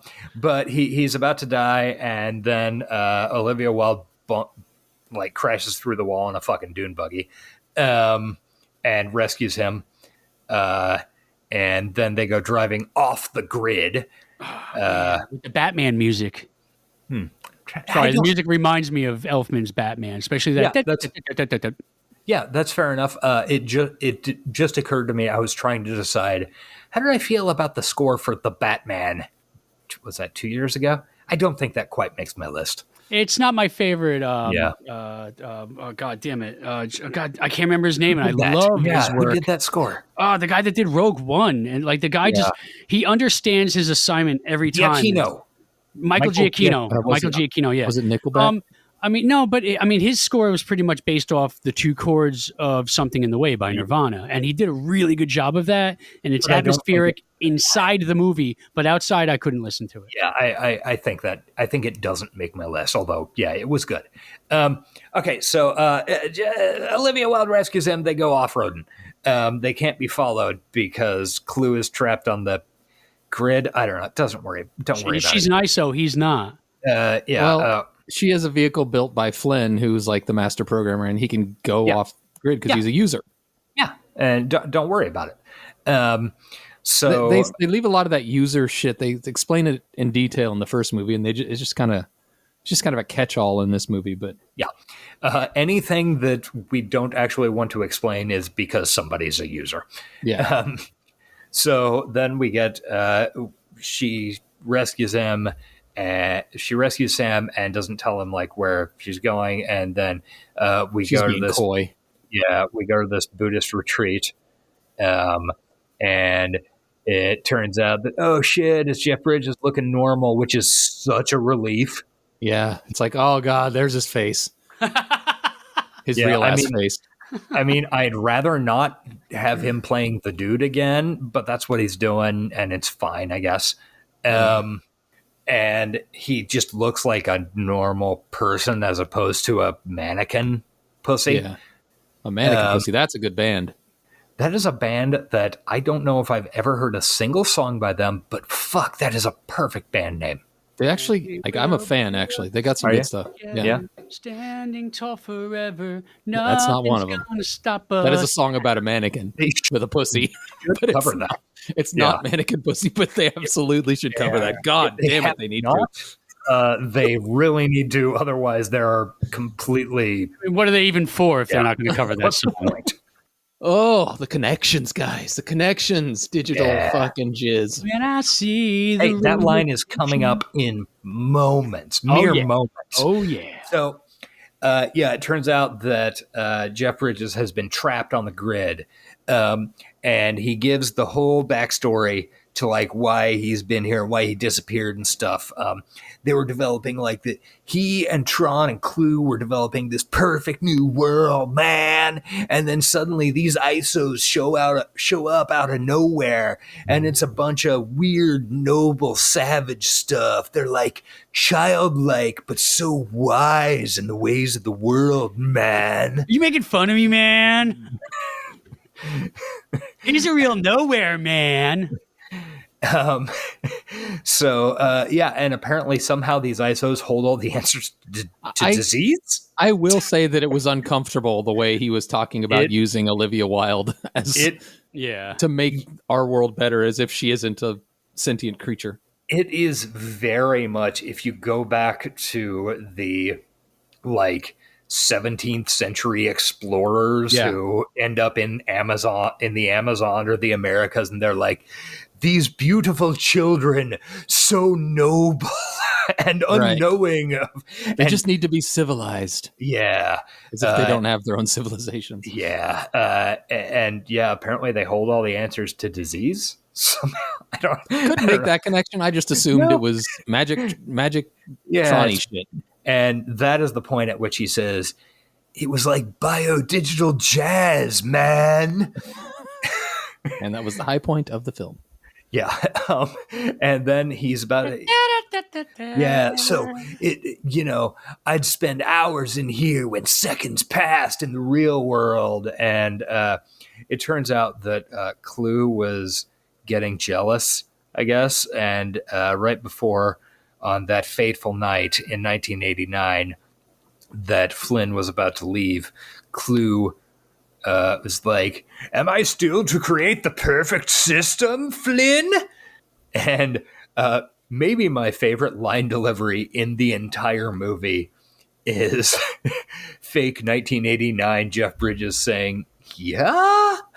I know exactly what you're talking about. There's one of those Spanish upside down question marks in front of it and behind it. That's just like your opinion, man. Yeah. And then Clue attacks because you see the he wants Clue. It's a Clue clan. Wait a minute. Nope. Whoa, hello. Oh, dude, no. Take that back. We don't talk like that here. I don't know if you got the memo. Yeah, so it turns out that since Flynn had created Clue to create the perfect system, and he's like a program, and it's all ones and zeros, man. You don't know ones and zeros, man. He doesn't understand biodigital jazz. The Lebowski thing really wasn't as prominent in this fucking movie as we're making it. No, it really was. I kind of like it. I think it was. Yeah. I don't know. He was doing a Buddhist thing, but anyway, it's better Lebowski. This way. Yeah. So then Clue attacks, and Tron is killed. Quote marks. I never saw him again, man. Well, you knew when he said that Tron was going to be popping up. So then we get the rules of the portal so that they can escape. The portal back to the real world is only open for a certain amount of time because it takes a huge amount of power or whatever, blah, blah, blah. But Sam, Lebowski, and Quora, yes, she is named after the Avatar character,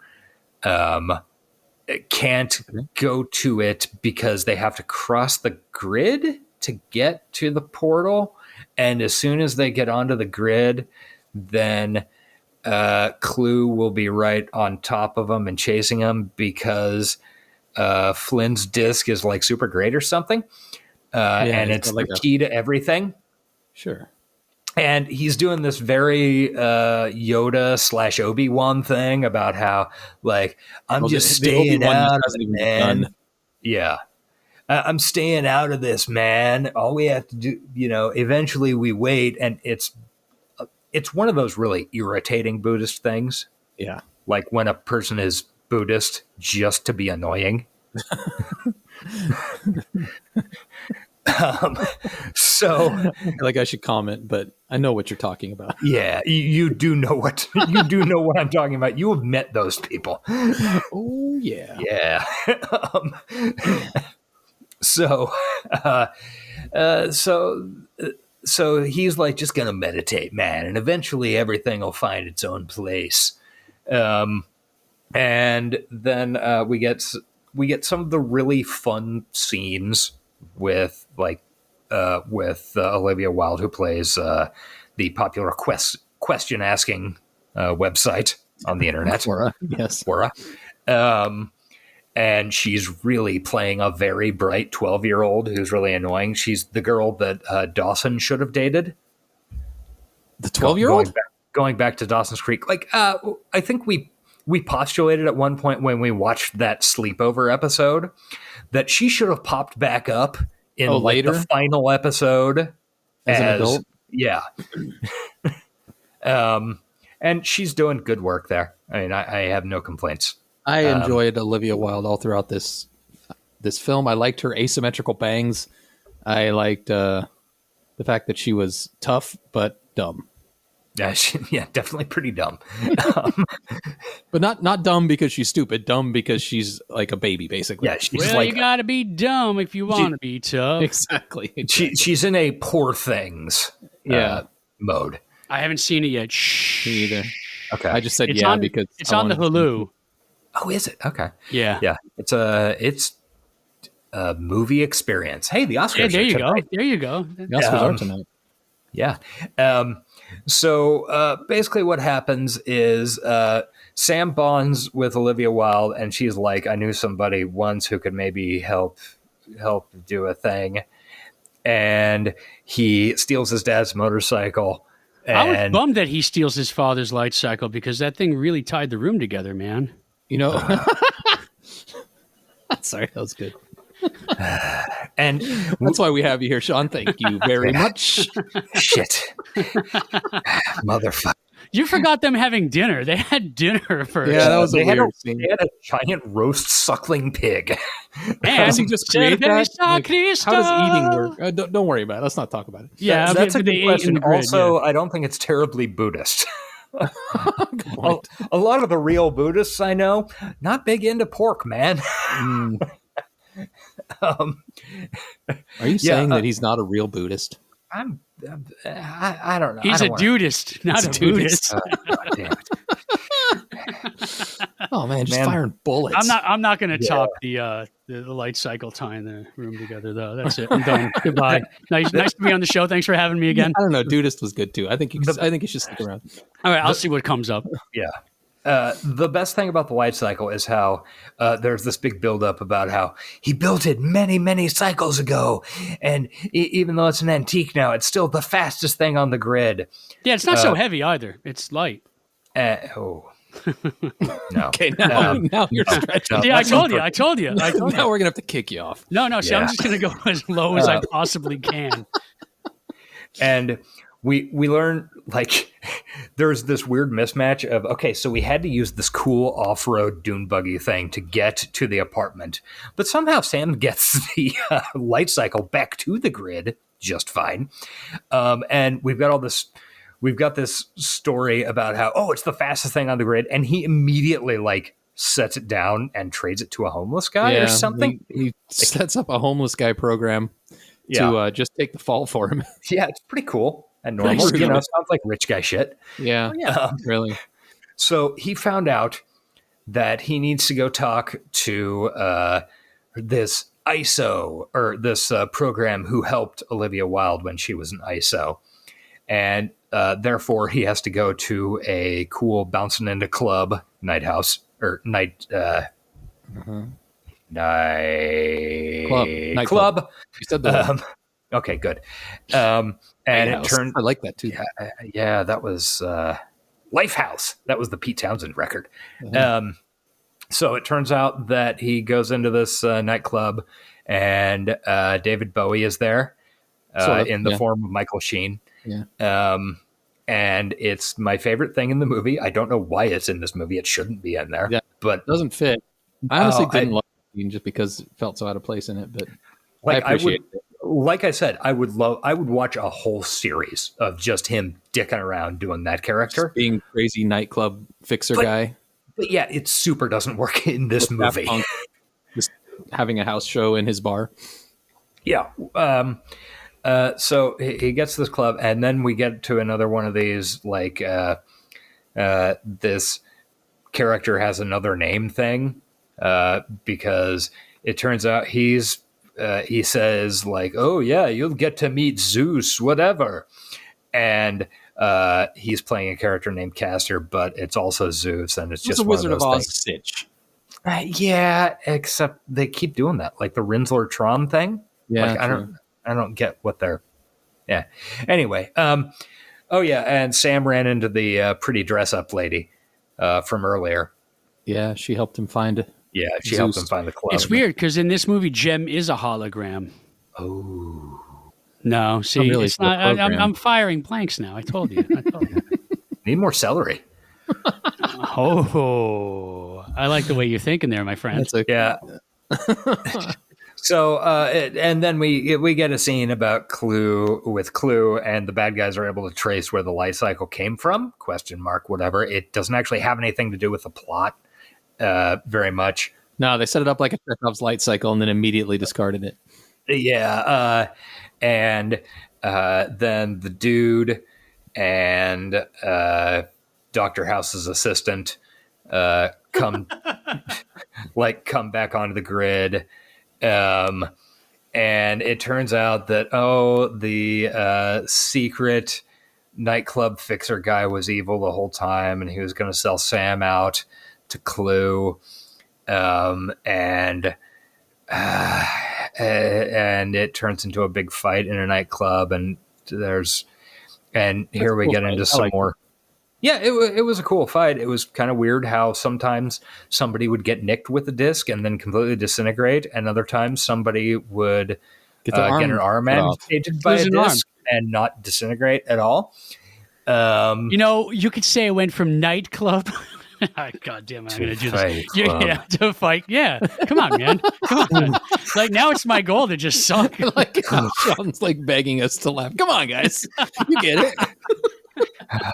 I actually did like that. If Josh hadn't preempted you, I probably would have laughed at that one. I mean, timing is everything.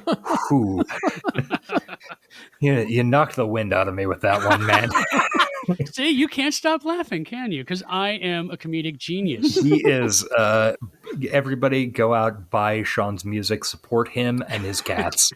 Go see Slippery When Wet, New Jersey's premier Bon Jovi tribute act. The longest running Bon Jovi tribute in the country. Oh, is it? Okay. Yes, sir. Mic drop.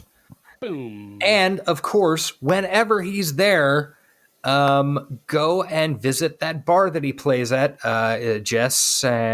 John and Peter's, the greatest bar in New Hope, Pennsylvania. I don't know why I sang that, but whatever. A place I almost went and saw him play a year and a half ago. I really wish I had. You should have. We ended up a day early. So we had lunch instead. It was great. It was a day late. And you sent me pictures.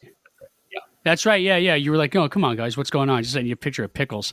Dude, this is riveting pod. Pictures of pickles? Oh, my God. What happens next? Does the director of Booksmart lose an arm? Let's find out. He does. Shit. There's a big fight. It turns out that Flynn has these magic powers, which he uses exactly twice in the movie. Once in the nightclub where he punches the ground and the power goes out? ? He does make a fucking cool entrance into this nightclub. He really does. It's lit from the inside, which is a look I think I would like to try. And he definitely looks fucking cool. Yeah, he looks cool as shit. So yeah, he's magic because he's the creator, user. I don't know. He's God. Biodigital, man. He's the god. And he's like if Aslan was in his own created place as the dude that created that place that he can control with his creations, man. I'm so tired. The Special Forces bad guys show up with bug wings. Mm-hmm. Oh yeah. And there's a bunch of kicking and punching and disc slicing and people disintegrating and shit. They get away on an elevator. They get away on an elevator, except one of the Special Forces guys gets Flynn's disc off of his back with a bungee cord. And then Michael Sheen kills the Special Forces guy and takes the disc. But then the elevator, like there's an explosion and the elevator can't stop except for it does. And there's never really any tension about it. But Olivia Wilde has lost an arm. And then it's we find out though they land like right at the bottom of a ship that flies straight to where they need to go. So that's convenient. Yeah, it's really convenient. And at this point we find out that Quora is in fact the last ISO. Yeah, we knew that. We all knew that. It was Everybody very obvious prior to this, but whatever. And then they get on a digitally upcycled version of the Solar Sailor from the first Tron, and I did not like. Even was it a year and a half ago? We watched not even that. I think it was year like ago. A year, yeah. We watched Tron for the feed, and even then, at 44 years old, I was sitting there going, "Man, this is amazing!" Looking at this, like, just the image of the Solar Sailor going across the grid just sucked me the fuck in. Like, it's such a and partially it's because that's embedded in my memory, right? The score and just seeing that thing, like, just such a weird thing flying across the grid is just majestic and iconic to me. And this, I was like, oh, that's cool. Yeah, it wasn't the same. Like, it does, like, and I think that might be, and I don't even know if it's the movie's fault. It just doesn't trip the same things for me. Well, there's no sense of urgency. What we have to remember for movies like this and movies like the Star Wars remakes is that I feel like these people are making movies for two groups. One is for nostalgia people, and two is for the children they're trying to get in the same way they got us when we were children, right? So this might not tickle you, but it might tickle a child in that same way.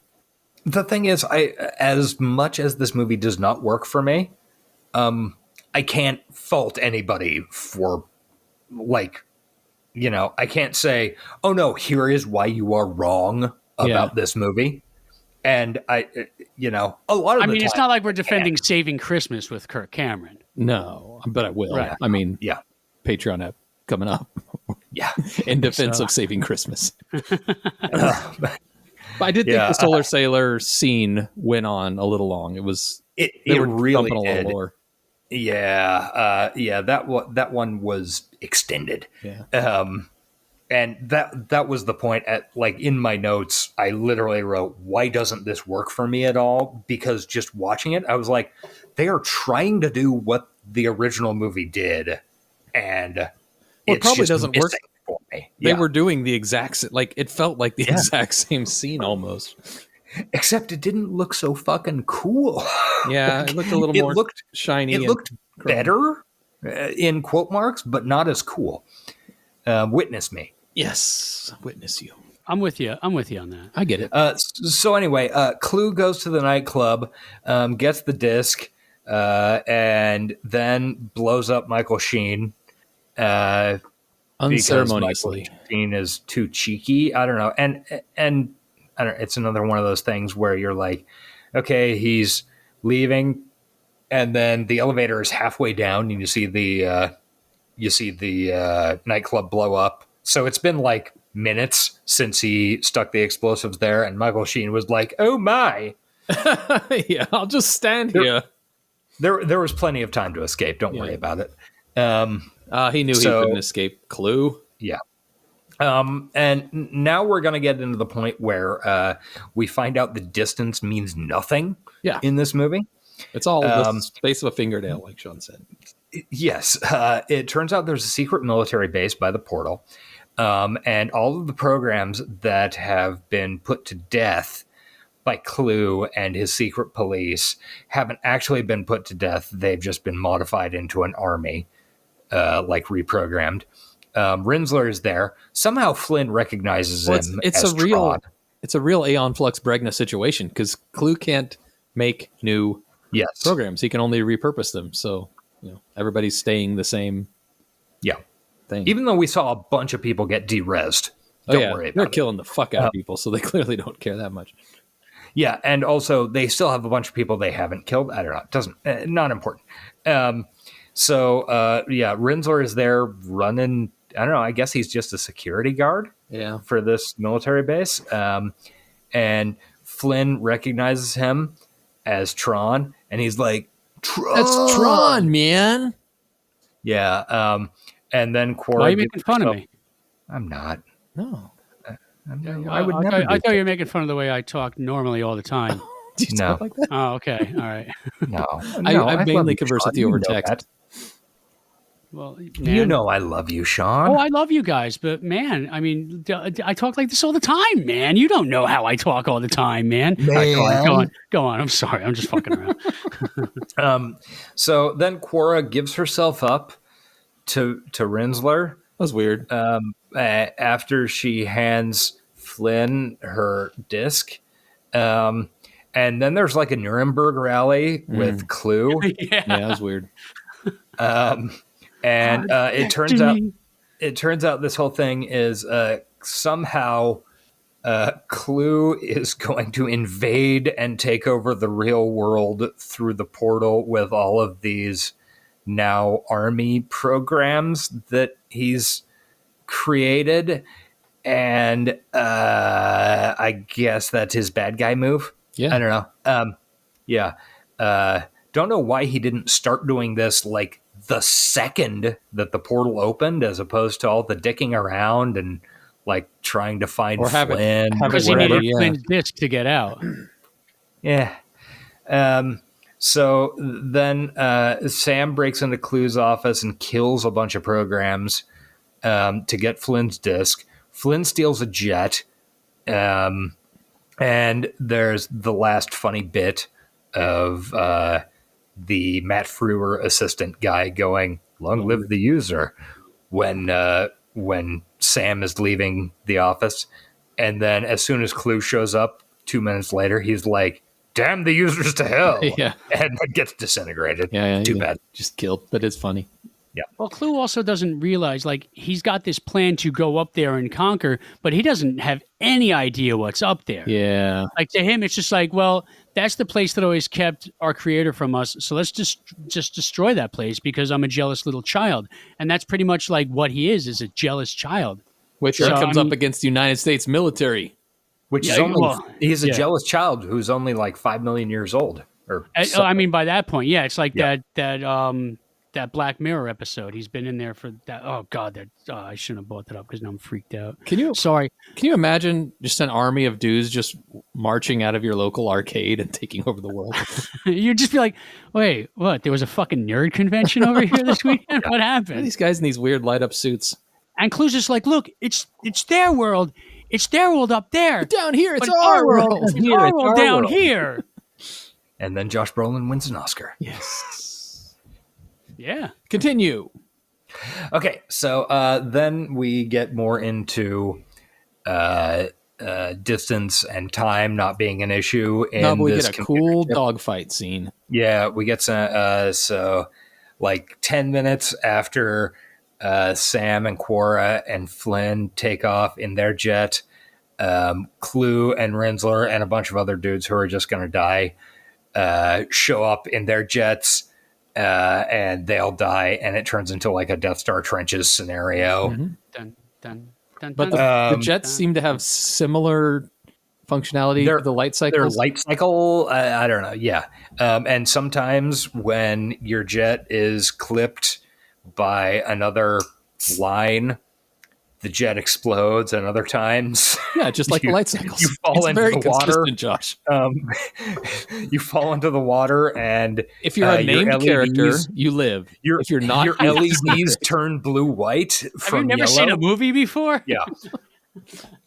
Yeah, he was clearly coming back for the next sequel. Is there another movie after this? I think there is, right?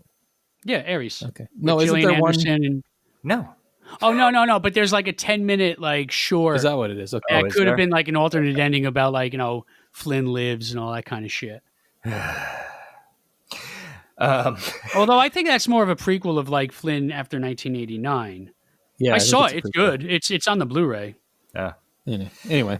This is a big dogfight thing. Rinsler's there, Tron's there, a bunch of people who are going to die. They die. And Tron has a crisis of conscience and crashes into Clue and then falls into the water. His LEDs turn from yellow to blue-white because that means he's a good guy now that he's died or something. I don't know. Don't worry about It's it. very clear whites are the good guys. Yeah, we get. Whoa! What? Cut that out. What, man? Keep that. Put that in the intro. So then we get to a Death Star bridge type scenario where we're going to the portal and Clue I know what I must do, but I don't know if I can do it. Yeah, Clue shows up just in time to be annoying about things, and Bridge starts retracting, and then there were 3 bridges in this scene. Am I right? Oh God! It's a lot of bridges. Man, that might be the last straw. I might be out. Come on, man! You've never seen 3 bridges on one bridge?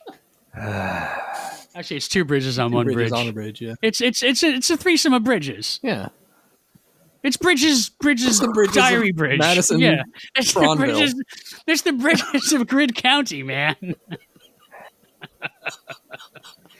Sean and I are having the time of our life, and John is so tired, wanting to die. You know, a man can build 1,000 bridges, but have 3 in one scene. You can never step onto the same bridge twice. Is that how that works? It's a Buddhist saying. It's fucking biodigital jazz, man. All roads leads to bridges, man.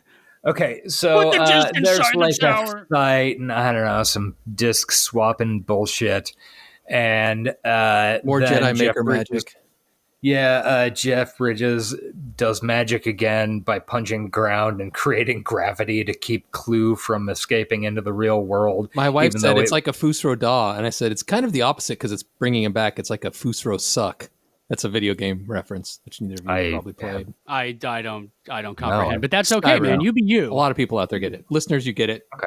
Listeners get it because they're smart. How fucking great that was that I said to my wife, not even like in the moment. I was so proud of it. I remembered it to say it on the air. Good job. Congratulate her for me. For coming up with the joke? Yeah. I mean, it was a collaboration. Sure. I came up with the suck part. Okay. The bridges over River Kwai, man. Okay, so anyway, Jeff Bridges can do like super gravity or something, and he sucks Clue back into himself. He does suck Clue in. And then they explode? They explode. I guess. That's what happens when 2 bridges come together. Yeah, I don't know. Wasn't that the whole plot of the River Kwai thing? Yeah. Go on, Josh. That was sorry. a World War. And then we're back in the real world, and Sam's gonna take over Encom. He called Alan to the arcade and gives him the keys for some reason, and then takes Cora on a motorcycle ride. They almost look like they're gonna kiss, but they don't. No, she wants to see the sunrise, though. She says that on the Solar Sailor too. So it's a very appropriate ending. Yeah, Flynn gets to see the sunrise again. Fine. And that's a movie. And then you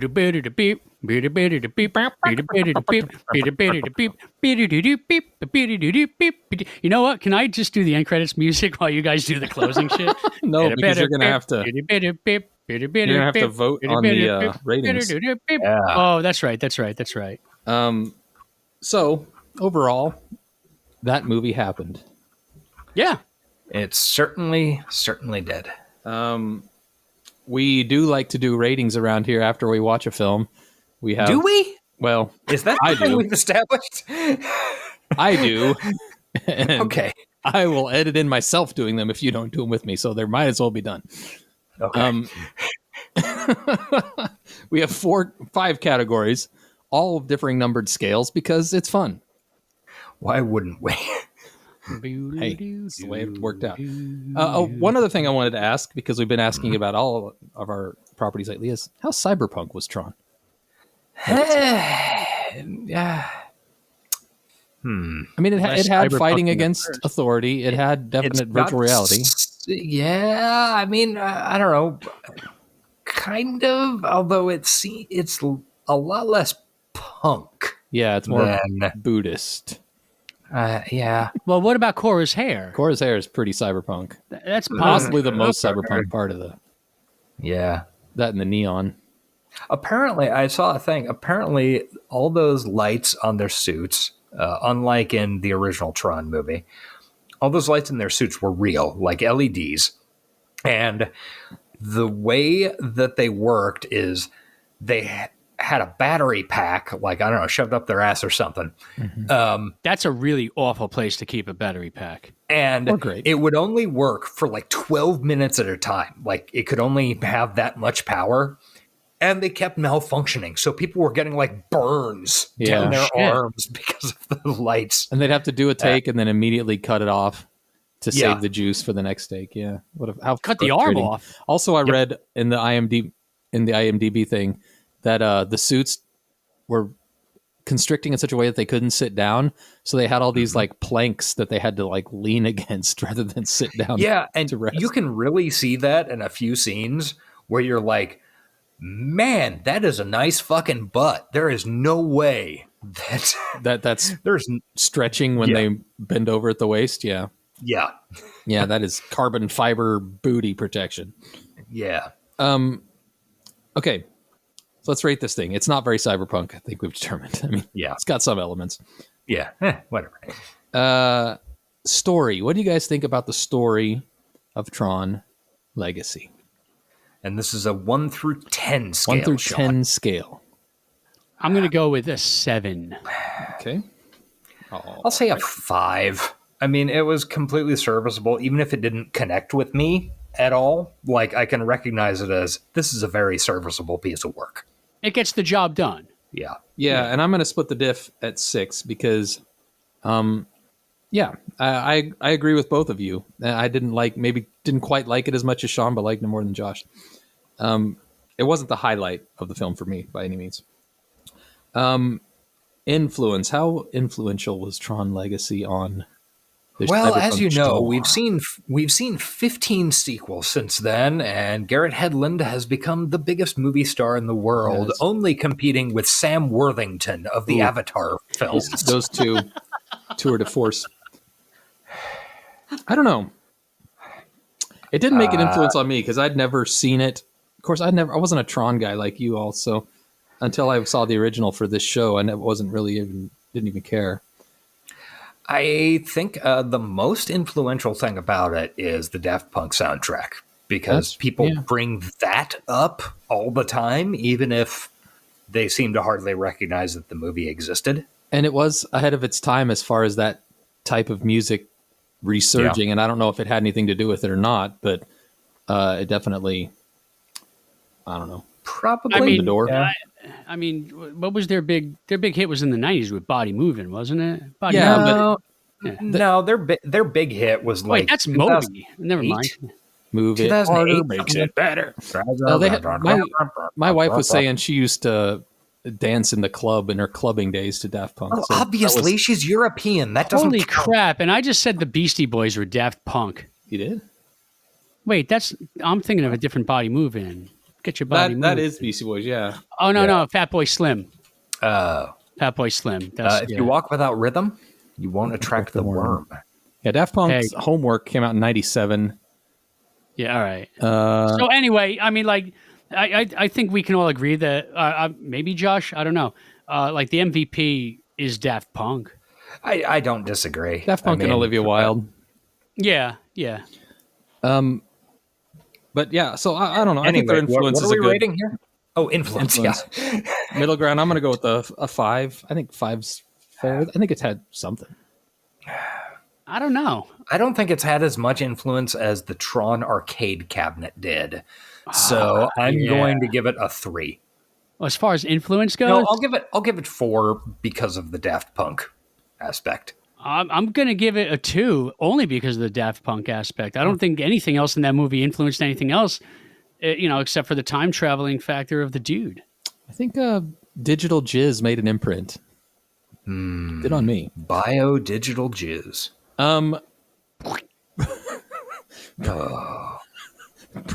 Prescience.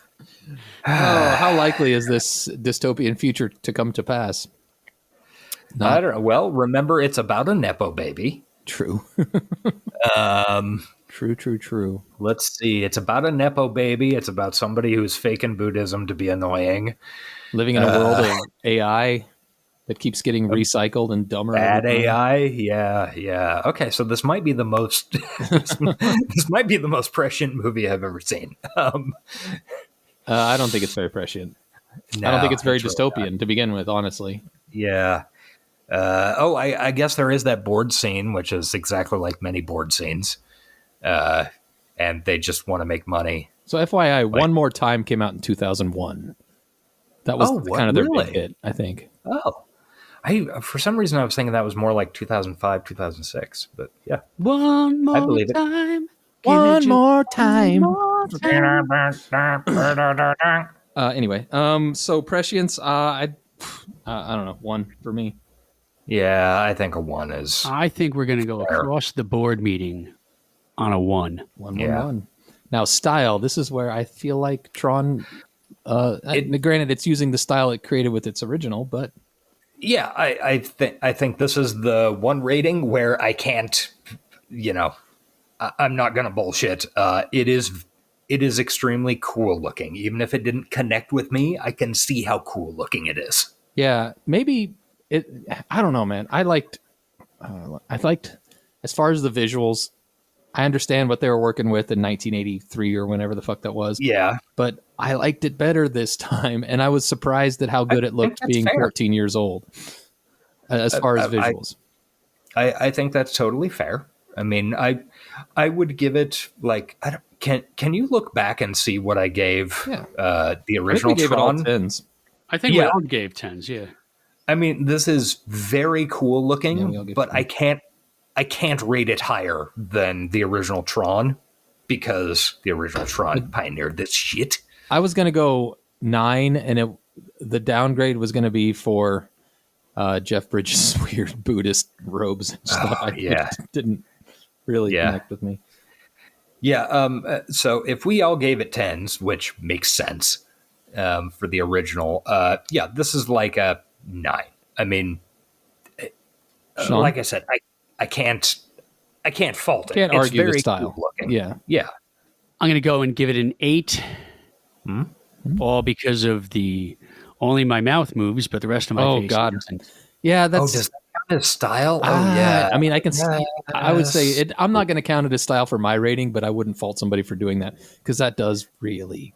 I'm gonna knock off a point of my final rating for that, but yeah, I don't feel like that enters style. But you're allowed to, Sean. It's part of the. I mean, I just think the whole look of the film itself. I get it. Yeah, it's on.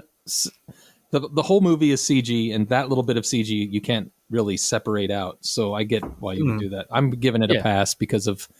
I know if they made that movie today, that wouldn't be an issue. I mean, I'll downgrade. I'll downgrade that as a point for something else, but so your final score is going to be a 1 instead of a 2. Our final score is a 1 to 5 scale, changing it up, and it is just simply makes sense. Why not? How much did you enjoy your experience watching Tron Legacy, and would you recommend it to others? 1 to 5. I'll start off and I'll say I'm gonna go 4. Okay, yeah, that seems fair.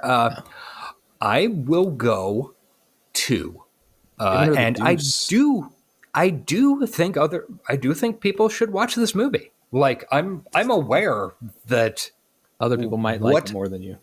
Yeah, that what I am getting from this movie is not what they are shooting for, and I really do think it's just me. Okay, that's called self-awareness, motherfuckers. Yeah, Sean, what do you think? What do you think? I think.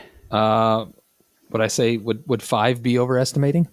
No, 5 would probably be right on the nose. I really enjoy this movie. I've seen this movie a lot.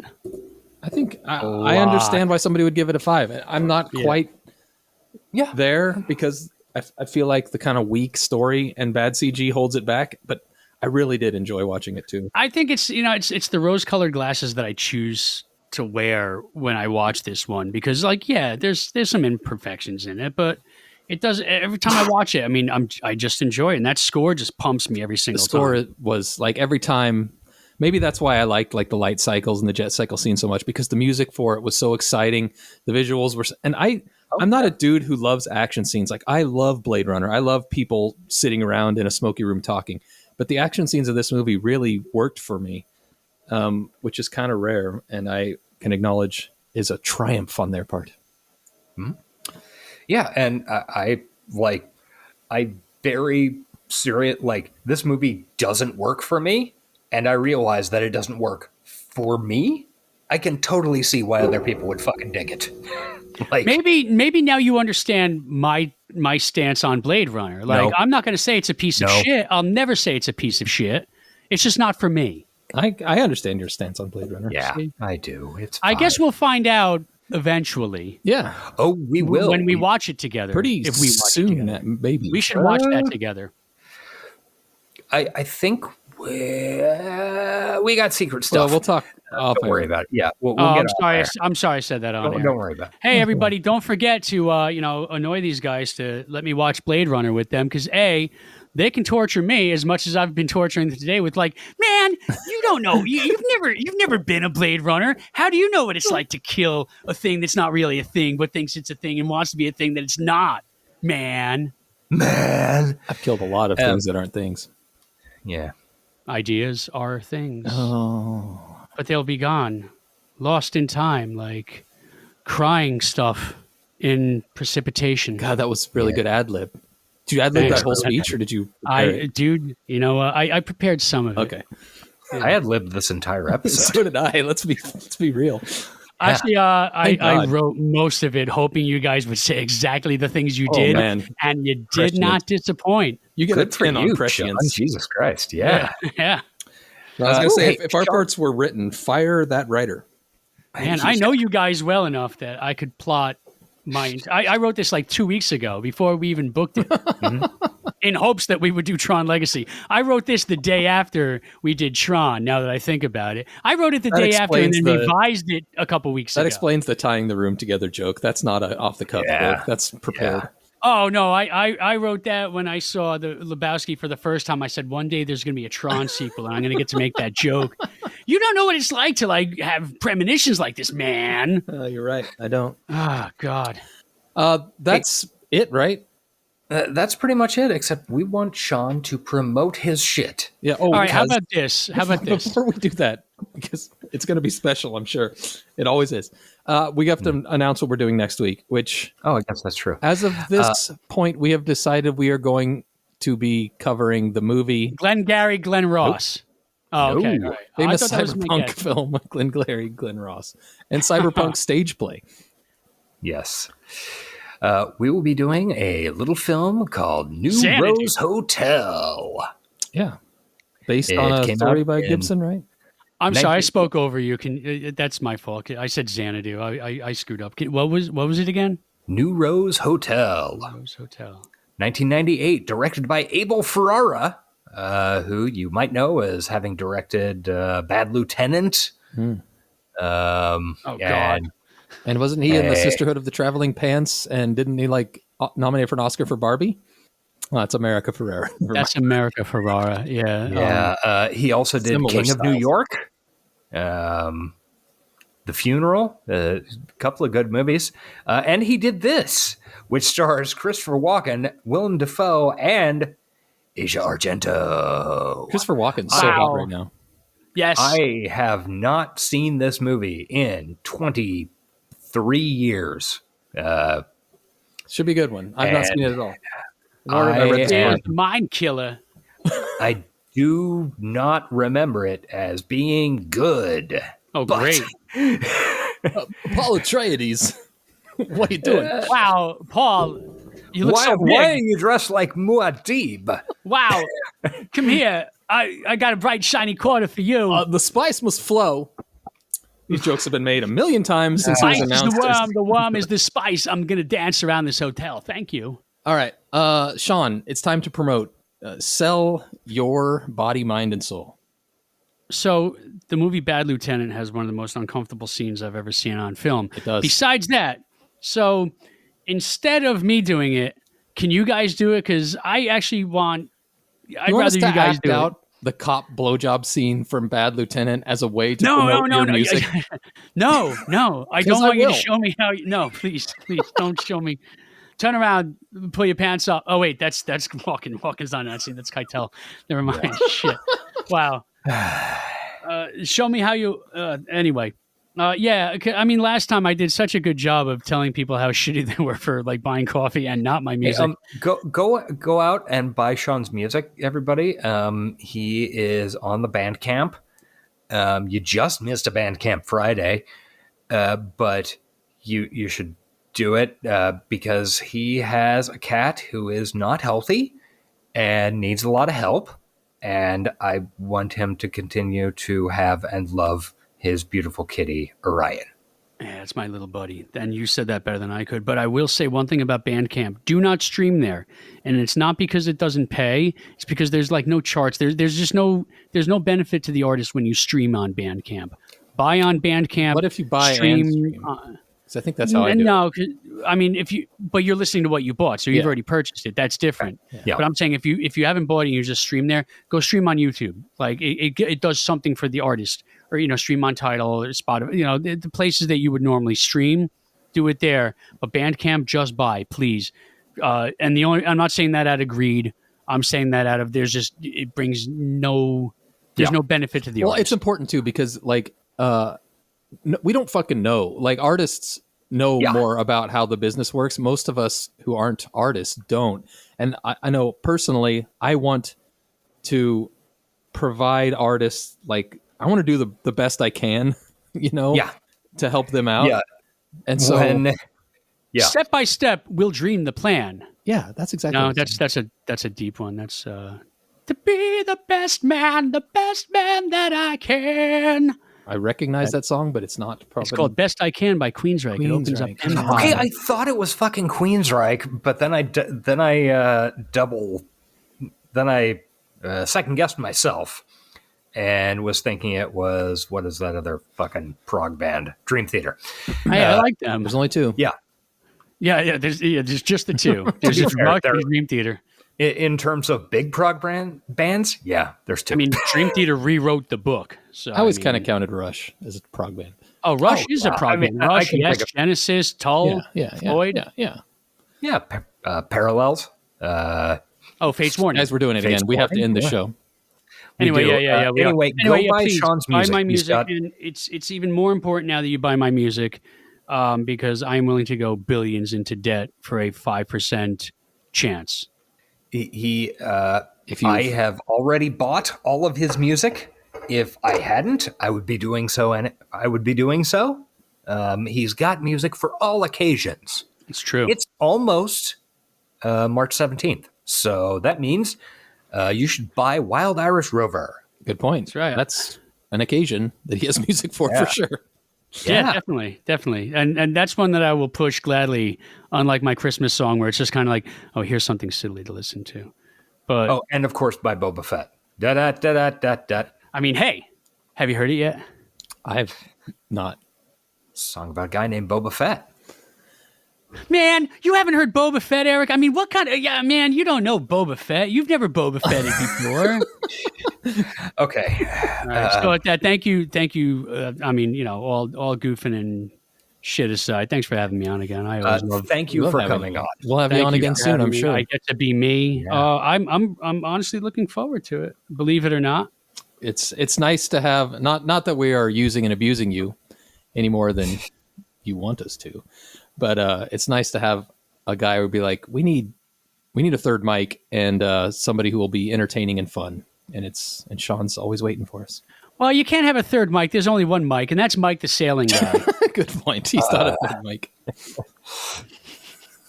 How many bridges are on that mic? Wait, how many mics are on the bridges? I'm sure Mike is going to let you guys know pretty soon. I wonder what he thinks. Mike, what do you think of Garrett Hedlund? Garrett Hedlund. I bet he's the guy who started. Who watched. See, it's exactly as Josh said earlier. Already forgotten and moved on with my life. Yep. All right, guys, we got to bounce. So, any final words, Josh? Did you get a quote? Sean, do you have a quote? Anybody want to lead us out? Like bio digital jazz, man. That'll work. JoviTribute.com. Check it out. All kinds of stuff. When and where we're playing pictures, message boards, email. Talk to us. We'll talk back. Was that from Tron? No, that was JoviTribute.com. Oh, yeah, man. Clue says it. Yeah. Oh. They're talking about the jazz, man. Yeah, he says it right before he kills the cool assistant guy.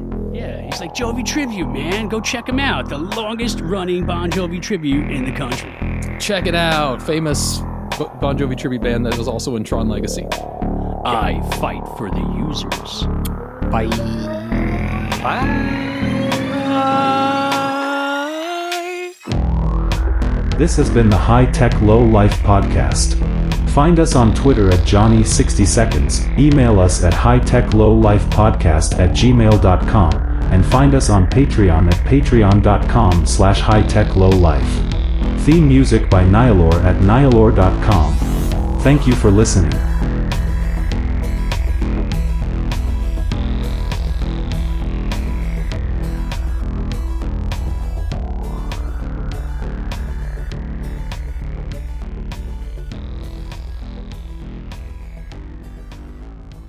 Keep it moving. Come on, what are you waiting on? Let's go. They're trashing our rights, man! They're trashing the fluid data!